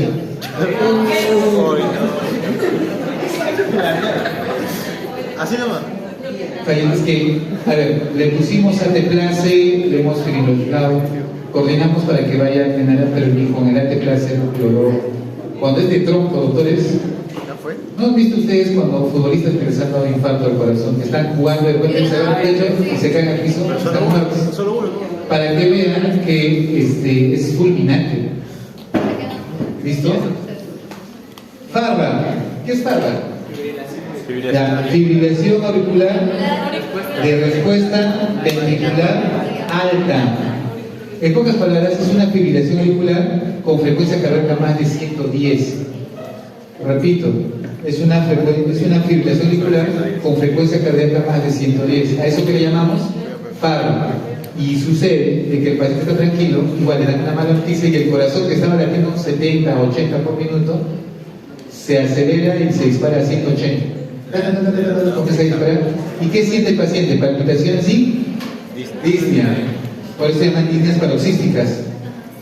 Estenosis mitral. Ahí, doctores, eso ya tiene que ser básicamente estructural. Cuando la estenosis mitral ya es moderada, severa, puede generar en el paciente, ante esfuerzos, disneas paroxísticas. Ya saben que es la ortopnea, ¿no? Es el término. ¿Sí? ¿Qué es ortopnea? El paciente debe estar así. Al decúbito supino. Se muere. Sensación de falta de aire al decúbito supino, ¿no? Es de origen cardíaco. El paciente permanece sentado para poder respirar porque no tolera el decúbito. ¿Y qué es la platipnia? Cuando viene esa sesión de Al revés. De origen respiratorio, la disnea disminuye al estar en decúbito supino. Es decir, tú lo echas y se siente mejor. Y tiene que ver mucho con perfusión. ¿Listo? Con perfusión. Abrupto. ¿Ah? Sí. La palabra paroxística es como taquicardia paroxística supraventricular. ¿Qué significa? Que tú estás tranquilo conversando conmigo y de repente, doctor, mi pecho me está palpitando. A ver, y está. ¿Cuánto? 230 de frecuencia cardíaca. Es paroxístico, porque acaba de suceder brusco. ¿Ya? Eso es paroxístico, doctores. Ya. ¿Qué es la ortotesoxia? Ahora. Ahí está. Tiene que ver, la ortotesoxia tiene que ver con la platimnia, ¿ya? Le llaman el síndrome platimnia ortotesoxia. Van a encontrarlo más así. La ortotesoxia es un término muy parecido a la platimnia, donde hay un descenso de la oxigenación arterial en más de 10 milímetros de mercurio cuando el paciente se para. ¿Listo? La platimnia es cuando el paciente mejora cuando está aquí en decúbito, y si se para, empeora la disnea. Por tal motivo, se supone que tiene que bajar su nivel de oxigenación. Por eso tiene disnea. Ese descenso de la oxigenación se le conoce como ortotesoxia. Que vendría a ser lo mismo que la platimnia, solamente que acá estamos cuantificando los valores de oxigenación. ¿Sí? Entonces, ¿solo cuando se para o cuando se sienta también? ¿Ah? ¿Solo cuando se para o cuando se sienta también? También cuando se siente. Pero, ¿ah? Es que la platimia es paciente que mejora cuando está en la eso es platimia. Nada más. Pero la ortotesoxia vendría a ser disminución de la oxigenación cuando el paciente está de pie, parado. También puede ser sentado, pero normalmente es parado. Comienza a saturar y desatura y le viene la disnea. Entonces, por eso les digo, ortotesoxia y platimia van de la mano, porque ahí tengo que echarlo otra vez al paciente para que mejore su oxigenación. ¿Sí? Trepopnia. Treponema plana. No, treponema plana. Infección de treponema. ¿Qué es trepopnia? Miren, no es por nada, pero la trepopnia es de origen pulmonar o cardíaco, por si acaso. Son de dos tipos. A ver, les pongo un ejemplo muy típico. Yo tengo mi neumonía de mi pulmón derecho. ¿No? Ustedes me han examinado, me han encontrado mis créditos, mi pectoralidad áfona, mi migraciones vocales aumentadas. Ya, estoy teniendo una neumonía. Una placa nomás para corroborar mi diagnóstico. Listo. Miren, observen lo que va a pasar y observen bien lo que voy a hacer. ¿Dónde está mi neumonía? En el pulmón derecho. De repente yo agarro y estoy hecho en mi camita y me pongo el saturómetro. ¿Listo? Y yo volteo y me echo para el lado donde está mi lesión. Y mi saturación comienza a bajar. Estaba en 94, baja a 90. Yo me agito un poco más y de repente cambio de postura y me volteo ahora al pulmón que está sano y el pulmón dañado lo dejo al aire y mi saturación sube a 96. ¿Qué significa eso? Eso se llama trepopnia. ¿Qué significa? Que cuando yo me echo hacia el lado del pulmón sano, el paciente mejora su disnea, y cuando me echo al lado del pulmón dañado, empeora mi disnea. ¿Sí? ¿Y eso cómo se llama? Ese fenómeno trepopnia. ¿Sí? ¿Se entiende? ¿Es respiratorio y cardíaco? En cardíacos sí, con los que tienen insuficiencia cardíaca. Principalmente mejora cuando se echan del lado derecho. ¿En insuficiencia cardíaca? Claro. ¿Ya? Ahí sería de origen cardíaco. ¿Ya? Por eso es que muchos pacientes con insuficiencia cardíaca, si se quieren echar, ¿por qué dice doctor? No quiere estar sentado, quiere estar echado, ya échate del lado derecho. ¿Listo? ¿Listo? Trepopnia. Muy bien. Entonces, a ver, ¿cómo se evalúa un paciente con disnea? Interrogatorio. Ustedes ya están viendo que para interrogar a un paciente tienes que tener un esquema en tu mente para saber qué preguntar. No es que disparo por disparar. Tienes que saber qué quieres buscar. Y en la práctica hoy día, más o menos con los chicos les decía que la disnea puede dividirse básicamente en dos ramas: de origen pulmonar y no pulmonar o extrapulmonar. Y si es pulmonar, pregunte todo lo que se les ocurra de una disnea pulmonar. Es asmático, sufre fiebre pulmonar, tiene poco, está tosiendo, tiene fiebre, tiene flema.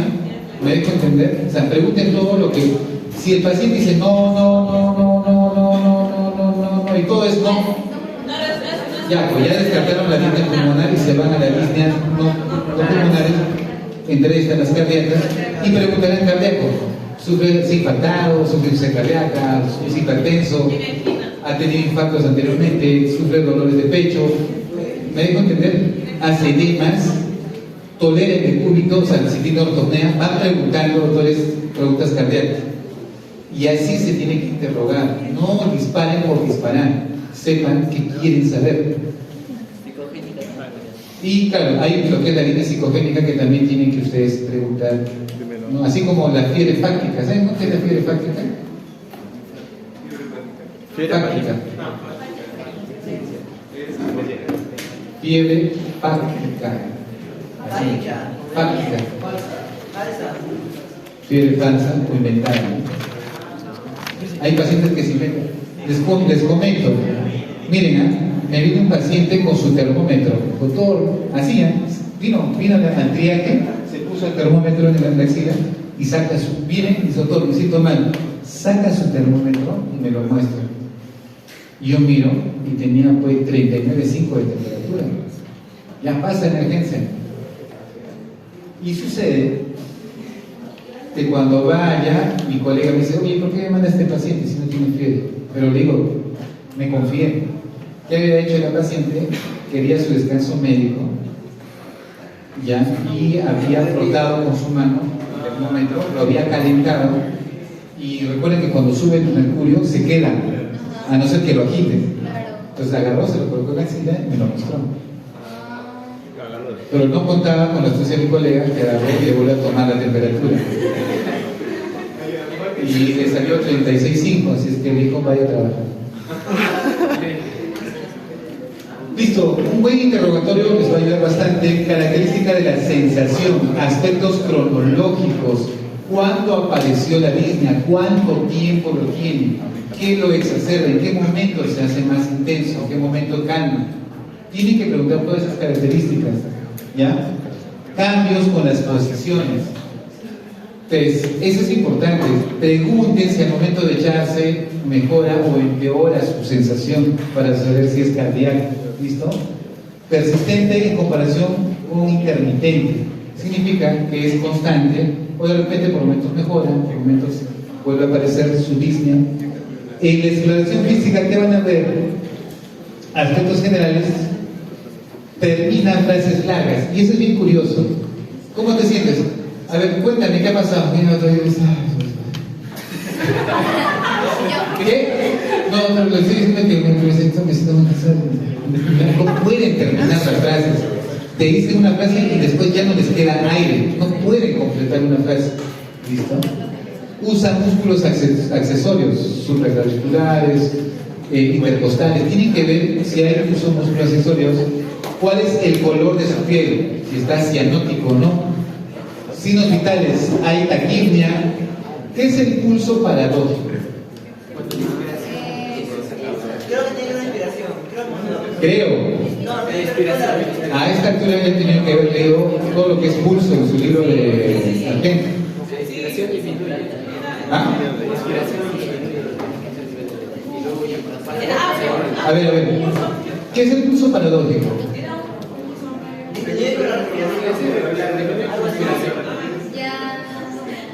Nadie me puede definir qué es un pulso paradójico. ¿Un qué? Pulso paradójico. Se siente igual acá, pero diferente acá. Cuando baja la presión. Ese no es el pulso paradójico. Una cosa es el pulso deficitario, que es otra cosa. Y otra cosa es el pulso paradójico. ¿Ayer qué? Denos 30 segundos. ¿Ah? 30 segundos. ¿Baja qué? ¿La frecuencia? A ver, a partir de ahora sean observadores. Se supone que si yo inspiro, En la inspiración profunda va a disminuir demasiado ya, ¿qué pasa? disminuye la amplitud demasiado. Cuando tú Ya, disminuye la amplitud de quién?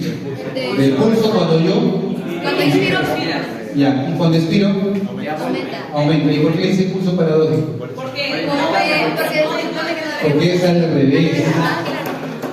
O sea, ¿no han hecho ustedes la prueba clínica?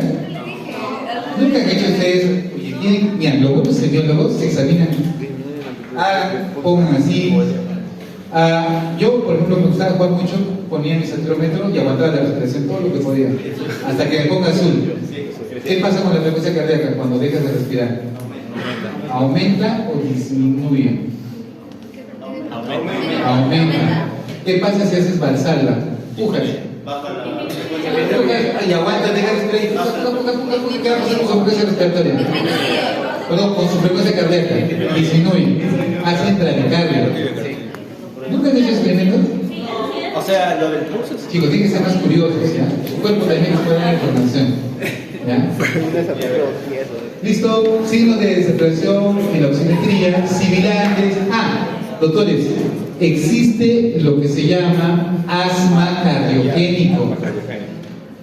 Acuérdense muy bien este término que estoy diciendo, asma cardiogénico. No es asmático. Lo que sucede es que cuando hacen insuficiencia cardíaca y se congestionan y hacen edema agudo del pulmón, puede irritar o generar como un pequeño broncoespasmo bronquial.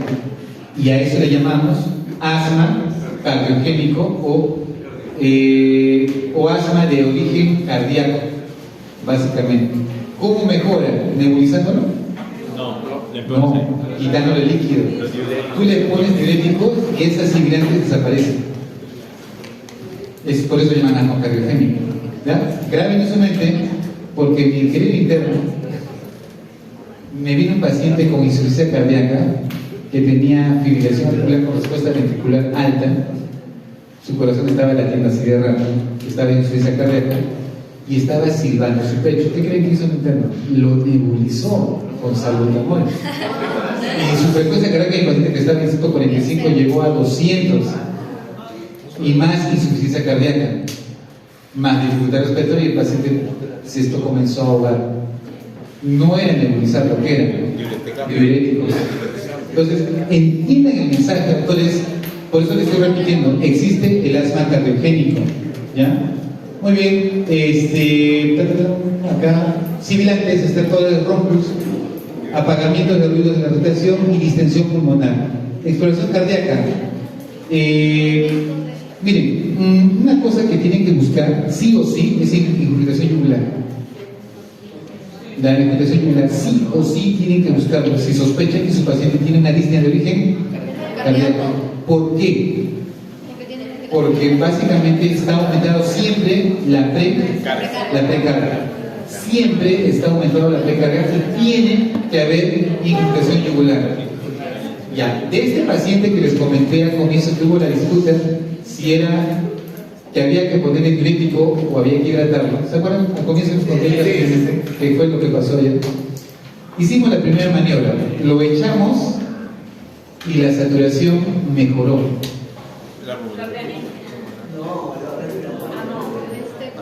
Perfusión. Necesita más volumen. Cuando le buscamos infiltración yugular, o yo le busqué, no tenía infiltración yugular. Pregunta, ¿este paciente requiere volumen o no requiere volumen? Quiere volumen. Así es que la semiología siempre va a ganar. ¿Ya? Entonces le coloqué volumen y el paciente mejoró, ¿no? Entonces, pero el otro concepto era no. ¿Por qué? Porque los médicos pensamos que todo nuestro razonamiento lo reemplaza una placa de rayos X. No sé si me dejo entender. La placa de rayos X parecía que era congestión. Pero mi semiología, ¿qué me dice? Es decir, la presión como falta de perfusión. ¿En quién vas a confiar? ¿En una placa de rayos X o en tu semiología?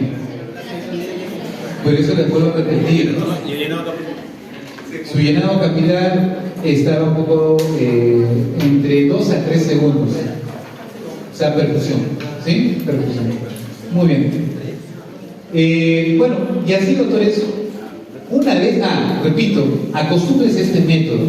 Saquen diagnóstico solo con anamnesis. Y en la práctica les he demostrado que sí se puede. Después hagan el examen físico, corroboren lo que han pensado. Después de eso ya tienen más diagnósticos. Recién van a pedir laboratorio, rayos X de tórax, vamos a evaluar la silueta cardíaca, ¿ya? Vamos a ver si hay una cardiomegalia o no. Vamos a buscar signos de distensión pulmonar, buscar signos de neumonía, neumopatía intersticial o derrames pleurales. Tienen que observar todos esos detalles en la placa de rayos X. Sospechar gasto cardíaco bajo, o si hay isquemia miocardio o vasculopatía. Para eso te van a pedir EKG. Todo paciente que viene con disnea, doctores, ¿qué van a pedir? EKG. ¿Ya? ¿Por qué? ¿Cómo interpreto que le está pasando el corazón a mi paciente? Y ustedes van a ser expertos en EKG. Si no hay EKG, tu semiología. ¿Ah? Pero es semiología. Al final, todo es semiología. Sospechar de anomalías de la bomba respiratoria o el intercambio gasoso o sospechar de gasto cardíaco alto. Entonces, van haciendo ustedes, ¿qué van a pedir acá? EKG. Acá estudios de función pulmonar y acá básicamente pruebas tiroideas, porque ya hemos tenido pacientes hipertiroideos que vienen con crisis idiotoxicósicas, con sensación de falta de disnea, o son hipertiroideos. Si no hay certeza en el diagnóstico, practicar una prueba de esfuerzo cardiopulmonar, ¿no? La espirometría o pruebas de actividad, como las pruebas de esfuerzo que hacen los cardiólogos. Muy bien, pasamos al 5. No.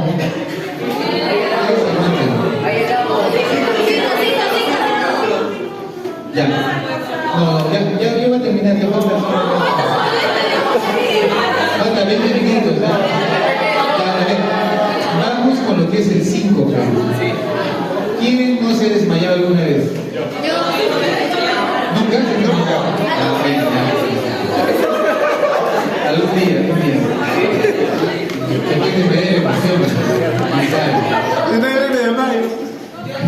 Ganas una lotería y te vas a nadie.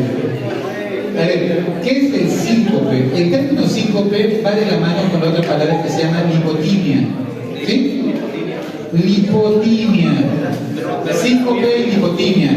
Ambos es sensación de la pérdida de la conciencia. ¿Listo? O desvanecimiento, uno con pérdida de conciencia y el otro sin pérdida de conciencia. Si hay desvanecimiento con pérdida de conciencia, eso se llama síncope. Si hay desvanecimiento sin pérdida de la conciencia, eso se llama lipotimia. ¿Ya? Lipotimia, por favor, desde ahora. El síncope, doctores, puede deberse a muchas causas. Puede ser de causa neurológica, un ACV. Un ACV es químico hemorrágico, el paciente se desmaya. Puede ser por un problema cardíaco, un infarto agudo de miocardio, que es lo que les enseña el famoso RCP. Puede ser un síncope de origen pulmonar, obstructivo. ¿Listo? El síncope puede deberse a muchas causas. Pérdida transitoria de la conciencia por un adecuado flujo cerebral de 8 a 10 segundos aproximadamente, resultando de una caída de la presión arterial. Espontánea y autolimitado, recuperación completa y rápida. ¿Sí? Normalmente los síncopes clásicos funcionales es por eso, cuadros de hipoxia. El síncope que sí he visto que se provocaban en el colegio, yo estuve en un colegio de varones y era clásico jugar a las peleas. Bueno, no era tan juego porque no, la clásica que tú haces pones el cuello, le apretas las carótidas y ahí no dejas que llegue sangre al cerebro y el paciente y la persona se desmaya y se cae al piso. Era el colegio de varones, es una manera de jugar. ¿Ya? Y se generaban síncopes por hipoperfusión cerebral. ¿Ya? Peligroso sí, lo prohibieron una vez porque uno de mis compañeros comenzó a convulsionar. Normal, naturalmente. Pero bueno, cosas que pasan. Entonces, la epidemiología, las tasas de incidencia de síncopes van aumentando conforme va pasando la edad.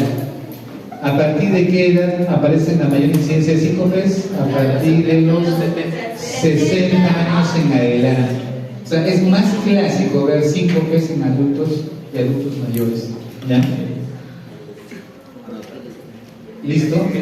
Y ahora lo curioso es que, ¿por qué en los jóvenes de 20 a 29 años, que casi por ahí van, están entrando, le dan más síncopes a las damas? Trastornos de ansiedad. Los trastornos de ansiedad son más fuertes en las damas que en los varones. El varón es un poco más fresco, es como que la dama no, la dama lo piensa, le afecta más emocionalmente. Pero el varón es un poquito más fresco, es como que ya, ¿qué pasó? Búscalo más vital. ¿Listo? Entonces, por eso será como. Ahora, si se dan cuenta, de 30 a 39 años, 40 a 49, más o menos que es igual, porque ya son adultos y la madurez llegó y ya se aprende a manejar mejor estos los síncopes en ambos sexos. ¿Listo? Y bueno, y después, como vamos viendo, comienza a hacerse más en varones. Lamentablemente, la pregunta es: ¿quiénes se infartan más, los varones o las mujeres? Los infartos voy a tratar de hacer más en varones. Las mujeres tienen un factor estrogénico que los protege, pero solo hasta antes de la menopausia. Después nos igualamos. Igualdad. ¿Ya? Entonces, el síncope hay que preguntarnos si hay factores de riesgo como enfermedades cerebrovasculares, accidentes cerebrovasculares, ataques químicos transitorios, que llamamos los famosos TIA. ¿Han escuchado los TIA? El TIA significa que yo estoy conversando con ustedes y por ahí un trombito viajó y tapó una arteria de mi cerebro. Y de repente lo tapo por un par de minutos, dejo de hablar y hablo con ditáctil. Y de repente me asusto, me siento, pasan unos 20 minutos, se disuelve el tronco y hablo normal. En pocas palabras, fue algo transitorio. ¿Me dejo entender? A eso le llamamos TIA. Ataque isquémico transitorio. Menor índice de masa corporal. Aumento de la ingesta de alcohol. Hipertensos y diabéticos. ¿Ya? Todos ellos tienen factores para hacer síncopes. ¿Listo? ¿Cuál es la mayor incidencia de síncope entre varones y mujeres? Básicamente, de origen cardíaco es la causa de síncope más común en los varones, caballeros. Tanto ACVs como cardíacos son nuestra principal causa de síncopes en varones. Las mujeres tienen su factor protector. ¿Ya? Miren, ¿cuál es la principal causa de síncopes? Vasovagales. Es el clásico abuelito que se va al baño y está estreñido, está sentado y ustedes van a tocar la puerta y lo ven tirado en el baño. ¿Qué es lo que pasó? Hizo un reflejo vasovagal. Y si el abuelito ya tiene un problema cardíaco o tiene una bradicardia o algo, peor. Es muy común, ¿no? Por eso siempre dicen lo hemos encontrado en el baño. El pobre abuelito se cayó. Es momentáneo, o sea, se desmaya. El problema es que los abuelitos cuando se pueden golpear la cabeza o cualquier otra cosa, pero normalmente tienen conocimiento y más o menos a los minutos, 5 minutos ya están despertando. O sea, no es muy permanente cuando es vasovagal. Ahora si hay un ACV o cualquier otra cosa, es la cosa. ¿Ah? ¿No les ha pasado a ustedes? A ver, hagamos la prueba. Traigan un globo y comiencen a soplar. Soplen. Lo dejan ahí, sigan soplando y no paren de soplar. Y de todos los globos que puedan, que se paran. ¿No les viene una sensación de mareo? Como que se quieren caer. Te caes. Y no han hecho el experimento de ponerse ese saturómetro y ver cuánta superficie cardíaca. Hay que hacerlo.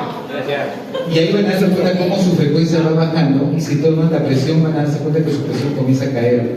Y ahí les viene una sensación como que se quieren desvanecer o se pone medio oscuro la visión. Mejor es que se sienten o se echen porque puede que sufran un síncope, ¿no? Entonces, reflejos vasovagales, ¿ya? Lo principal. También hay causas neurológicas, ¿listo? Otra causa de síncopes es arritmias, no se olviden, ¿ya? Arritmias. Otra causa es hipotensión ortostática. ¿No les ha pasado a ustedes? Vamos a estar sentados y se paran rápidamente, pero dicen, oye, Anemia. no se logran desmayar, pero sienten que se quieren caer. ¿Cómo se llama eso? Hipotensión ortostática. Ya, pero ¿cómo se llama esa sensación que te quieres caer pero no has perdido el hipotimia? Lipotimia. O sea, lo que ustedes han hecho es una lipotimia fisiológica hasta cierto punto por los cambios de postura que han hecho. Sí, es normal si es ocasional, pero no me vas a tener lipotimias cada vez al día, ¿no? Eso ya salía, excepto una vez al mes o ya. Pero, ¿y si hago más de 3 veces? Si estás haciendo mal, ahí significa que tu organismo no está controlando adecuadamente tus mecanismos de compensación de presión. Y eso puede deberse a factores de ansiedad, estrés, que también puede causarte lipotimias. Hay que trabajar primero el estrés, realmente. 5P, reflejos vasovagales, normalmente más del 50% de los pacientes son mayores de 40 años. Cardiogénicos, básicamente tiene que ver con antecedentes de la enorme mortalidad, arritmias, bradicardias o taquicardias. ¿Ya? Por ejemplo, a mí me ha llegado un abuelito de 82 años que estaba caminando lleno de cabello y se desmayó. Hizo un 5, pero lo traen y su frecuencia cardíaca estaba en 32. Y había sido un bloqueo AV completo. Y algo que me contaba de que así se desmayaba durante un año. Se caía, despertaba, se volvió a caminar. Se caía, despertaba y seguía caminando. Y cada vez que hacía esfuerzo cuando caminaba para salir a la calle tenía mucho cuidado, como sabía que le pasaba eso, salía siempre con un familiar y procuraba caminar muy despacio, pero sí, le pasaba un año estuvo así. ¿Cuál era la causa? Bloqueo B completo.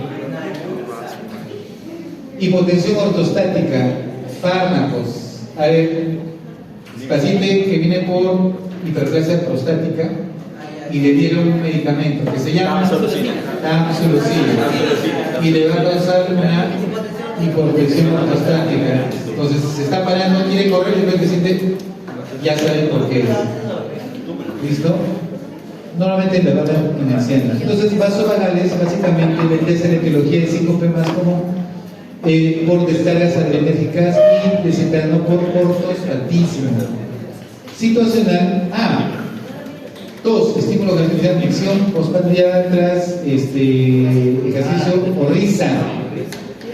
Porque cuando tú te ríes o toses muy fuerte, puedes hacer un reflejo vagal, por si acaso, con mucho cuidado. Síndrome del síndrome calotídeo, o sin estímulo aparente del síndrome calotídeo, formas atípicas y desencadenante aparente. Hay gente que no hemos buscado la causa y no sabemos por qué hacen hipotimia. Solo que tengan mucho cuidado, ¿no? Que tengan fe. ¿Ya? No hay bradiarritmias, taquiarritmias, no se olviden. ¿Ya? Taquiarritmias, bradiarritmias, problemas de enfermedad de modo sinusal, bloqueo auriculoventricular, taquicardias ventriculares, doctores, taquicardias supraventricular, arritmia culpable con frecuencia no se puede diagnosticar ya que la mayoría son paroxísticas y poco frecuentes. Es bien curioso, doctores. Me viene el paciente, doctor, me sentí que me cortó el corazón, un EKG. Tu EKG es normal, pero doctor, te juro que yo estaba con el corazón que latía. Tú lo miras como que, ¿te creo o no te creo? Ya, está bien. Y te das cuenta que la emergencia está viniendo algo de 4 veces, ¿no? Y él dice que su corazón late rápido, que cuando llega al hospital se mejora su corazón. ¿Qué? Y al final, en alguna vez, me acuerdo que uno de los pacientes llegó a la emergencia y justo llega con su taquicardia paroxística supraventricular y me dijo, doctor, es la primera vez que logran detectar. Yo les digo que mi corazón late, sino que lo que sucede es que remiten espontáneamente. Y así tú le pides un EKG no lo vas a detectar. ¿Listo? Entonces, a veces les provocamos las taquicardias paroxísticas supraventriculares. Bueno, yo les doy anticolinérgicos para generar un poquito de taquicardia y le hago un poco de esfuerzo y a veces despierto. Pero bueno, eso ya el cardiólogo también se encarga de evaluar. Otras cardiopatías estructurales, estenosis aórtica, doctores. Ese sí es clásico. Estenosis aórtica. Tuve un caso también de otro abuelito que venía y se caía. Y en eso hicimos el estudio, tenía una estenosis aórtica severa. O sea, en pocas palabras, menos de 1 centímetro de válvula tenía, así chiquitito, era muy poquito. Miocardiopatía hipertrófica, mixomas auriculares, embolia pulmonar, hipertensión pulmonar, taponamiento pericárdico y disección aórtica aguda. Todos ellos pueden generar síncopes. O sea, cuando un paciente se desmaya, no solamente decir, bueno, se desmayó, tienes que preguntarte por qué. ¿Tendrá alguna enfermedad cardíaca? ¿Será un problema emocional netamente? ¿Hizo un reflejo vagal? ¿Tiene autotratismo? Tienen que investigar todas las causas. Hipotensión ortostática asociada a síncope. ¿Cómo se define? Ahora, ustedes tienen que aprender a definir las cosas. ¿Cómo ha sido todo? La hipotensión ortostática se define, ahora sí, como una disminución postural de la presión arterial sistólica de al menos ¿de cuánto? 20 milímetros de mercurio, en la presión arterial diastólica de al menos 10 milímetros de mercurio.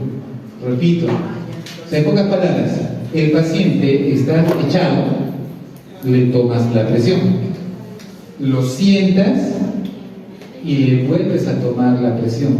¿Qué pasa si echado me sale 110/70? ¿Sí? Y lo siento y me sale 90/50. Eso es. ¿Esa es hipotensión ortostática? ¿Sí o no? Sí. Sí, ¿por qué? Porque su sistólica bajó casi 20. Sí. Justo, exacto. Y su diastólica bajó de 70/50, bajó 20. Bajó más de 10. Por tal motivo, eso se considera hipotensión ortostática. Ustedes lo pueden hacer, sí. Entonces, tu paciente tiene hipotensión ortostática, sí, él me ha dicho que se ha parado y dice, eso no es la definición. Tienes que tomarle la presión y hacer la diferencial. Echado y lo vas a sentar. ¿Listo? Muy bien. Las principales causas de hipotensión ortostática: disminución del volumen intravascular, que usan diuréticos, tengan mucho cuidado, efectos de ciertos medicamentos vasodilatadores, insuficiencia autonómica secundaria, y eso sucede en los diabéticos, doctores, los diabéticos. El consumo de alcohol también va a alterar el efecto vasoconstrictor. ¿Listo? Es como que no hay buena respuesta vasoconstrictor. ¿Listo? Muy bien. Diabéticos, no se olviden, es muy clásico. Tengo muchos diabéticos que les vienen ortostatismos. Han perdido su capacidad de regular su respuesta de presión arterial. Entonces, ¿cómo viene el paciente? Mareos, sudoración. No es como que. ¿Saben, no, la diferencia entre mareo y vértigo? ¿No? Ya, vértigo, pérdida de la estabilidad. O me quiero caer para la derecha, o me quiero caer para la izquierda, para la derecha, o me quiero ir para adelante, o me quiero ir para atrás. He perdido mi equilibrio. Eso es vértigo. Mareo es que estoy parado y ustedes comienzan a girar a mi alrededor. Y da vueltas y yo siento como que me quiero caer, pero no porque pierdo el equilibrio, sino porque está girando. Eso es mareo. ¿Ya? Vértigo tiene que ver con el equilibrio y mareo tiene que ver con la percepción de mi entorno. ¿Sí? Son dos cosas diferentes en ese caso. No se van a equivocar. Sudoración, palpitaciones, náuseas o malestar abdominal, hay oscurecimiento temporal de la vista, disminución de la audición, aparición de ruidos extraños, palidez informado por los familiares. Síntomas prodrómicos son mayormente asociados a síncope vasovagal. ¿Qué es pródromo? Esta palabra, acostúmbrense. Pródromos. ¿Qué es pródromo? Pródromo. Conducción. No. Pródromo es antes de la sintomatología base. Por ejemplo, ¿cuáles son los pródromos? Escúchenme lo que les estoy diciendo. De los pródromos de un paciente que viene por hepatitis. Una hepatitis A, digamos, ¿no? Viene con ictericia, malestar, todo. ¿Qué pródromos ha tenido antes? Antes que desarrolle la enfermedad, el paciente tiene los siguientes pródromos: rinorrea, dolor de garganta, malestar. Nada más. Es como que lo previo a la enfermedad son los síntomas generales. No, ahora solamente hablamos cuando hablamos de convulsión. El aura significa, por ejemplo, yo tengo, porque mi paciente dice, doctor, está comenzando mi mano a temblar, ya me va a venir la convulsión, ¿no? O siento que mi mano se está adormeciendo. ¿Sí? Sí, doctor, se me está adormeciendo. Y eso siempre me pasa cuando va a empezar mi convulsión. No, no te creo. Sí, ¿verdad? Doctor, yo me conozco, voy a empezar a convulsionar. O dice, doctor, me duele la cabeza, y cuando me comienza a doler así la cabeza, yo ya me conozco, voy a comenzar a convulsionar. No creo. Y de repente, comienza a convulsionar. Eso que sintió antes, ¿qué es? Pródromos o auras. ¿Ya? En convulsión usamos la palabra auras. Pero en sintomatología, los pródromos significa previo a. Entonces, los síntomas prodrómicos son mayormente asociados a síncope vasovagal. ¿Qué significa? Esa sensación que la luz se pone oscurita, tu vista se pone oscura, no es que estás desmayado, pero ya te está diciendo que te vas a desmayar. Agárrate de algo, o mejor siéntate, porque ya viene. Eso que te está avisando se llama pródromos. Para toda enfermedad, toda enfermedad tiene pródromos. Así es que tienen que aprenderse hasta los pródromos de todas las enfermedades.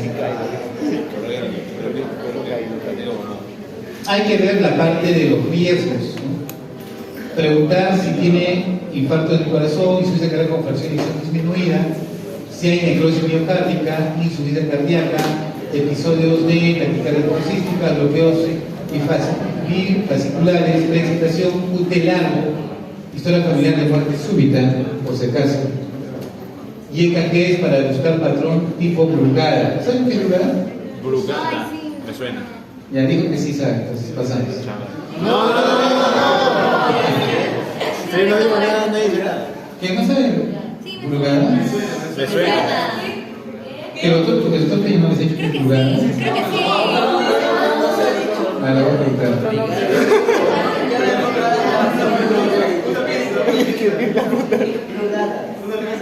Le voy a mandar un mensaje al doctor. Afectación del ritmo cardíaco. Le voy a mandar un mensaje al doctor Peña. Audio.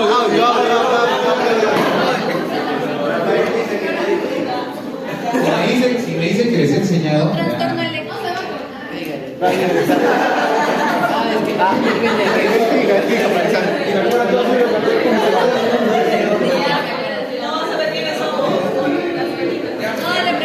Dígale de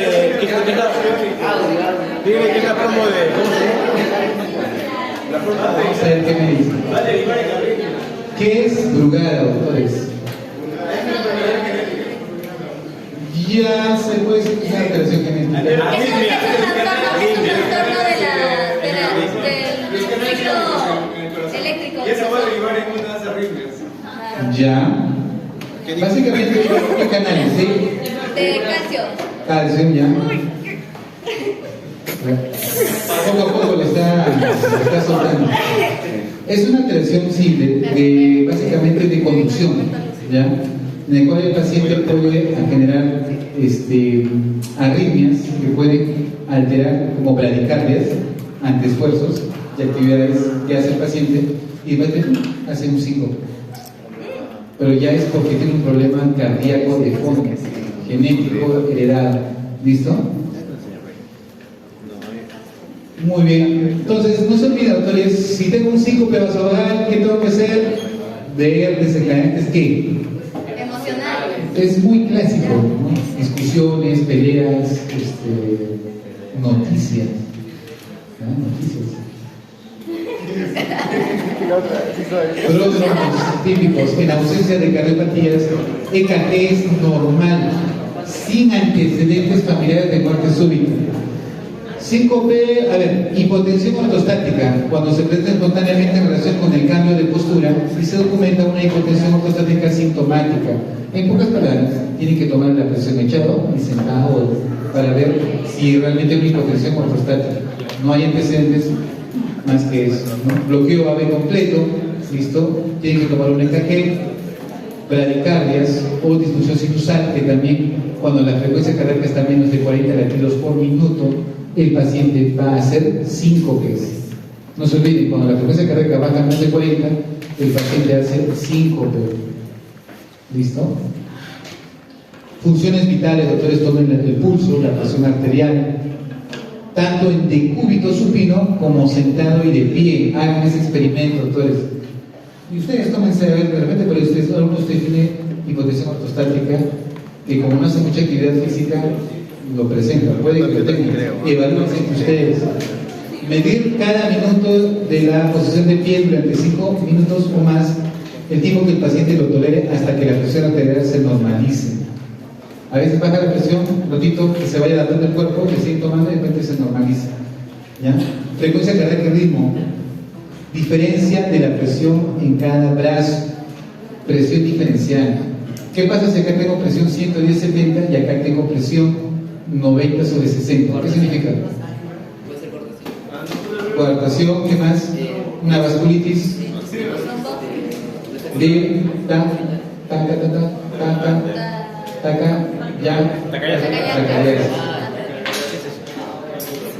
¿Listo? O sea, si yo encuentro una diferencial, ya me está dando una información que tengo que estudiar y validar. Soplos cardíacos patológicos y hallazgos neurológicos, evidenciar focalizaciones, de una ACV, por eso se les copado. Vean Babinski, evalúen pupilas, evalúen reflejos, sensibilidad.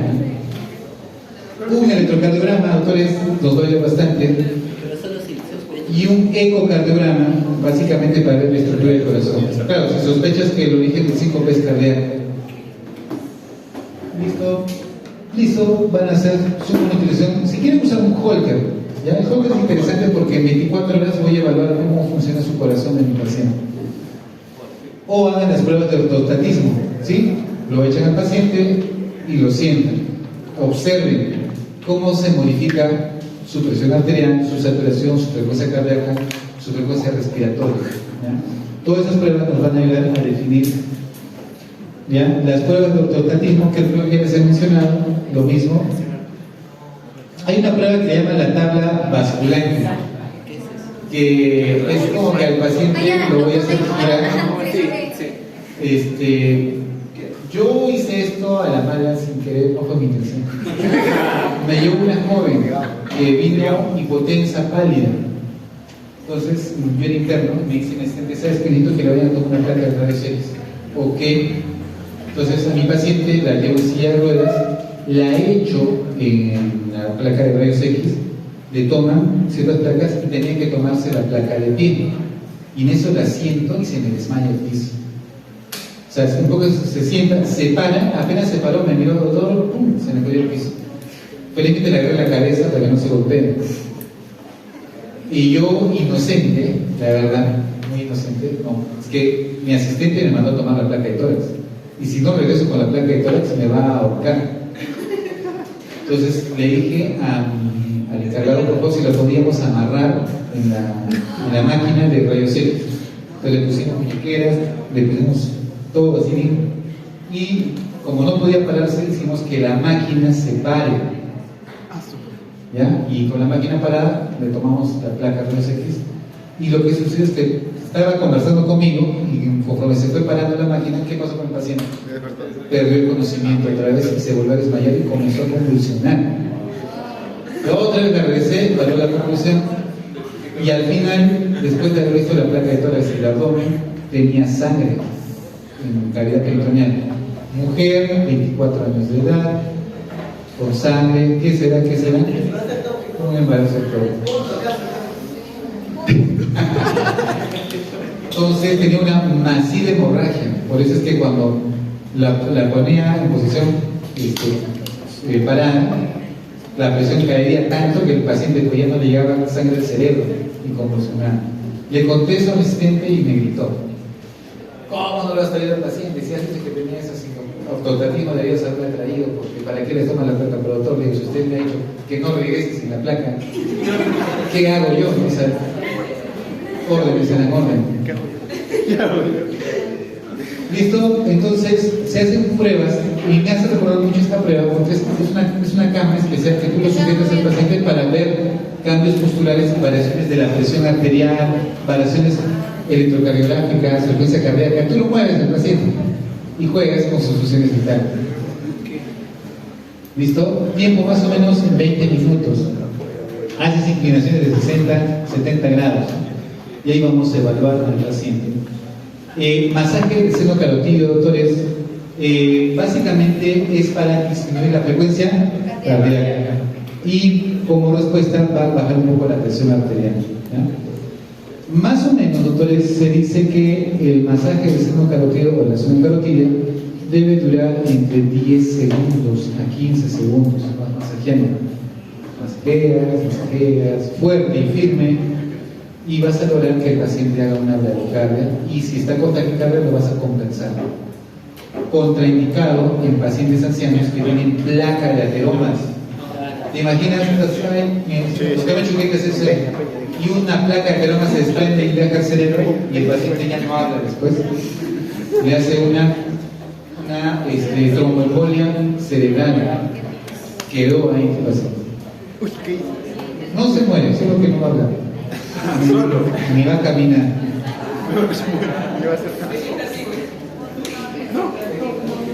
Y bueno, ¿qué ves?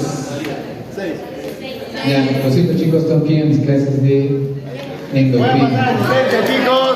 El helado. ¿Ah? Voy a pasar asistencia. Ya chicos, bueno, ya hemos entrado en la parte cardíaca. A partir de ahora vamos a ver bastantes temas cardíacos, así es que hagan sus preguntas. Y bueno, Libro. Igual.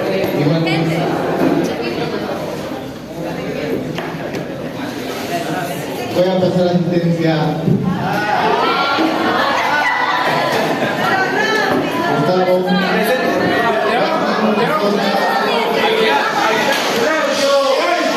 Fernando. Rafael Aguilar. No te veo.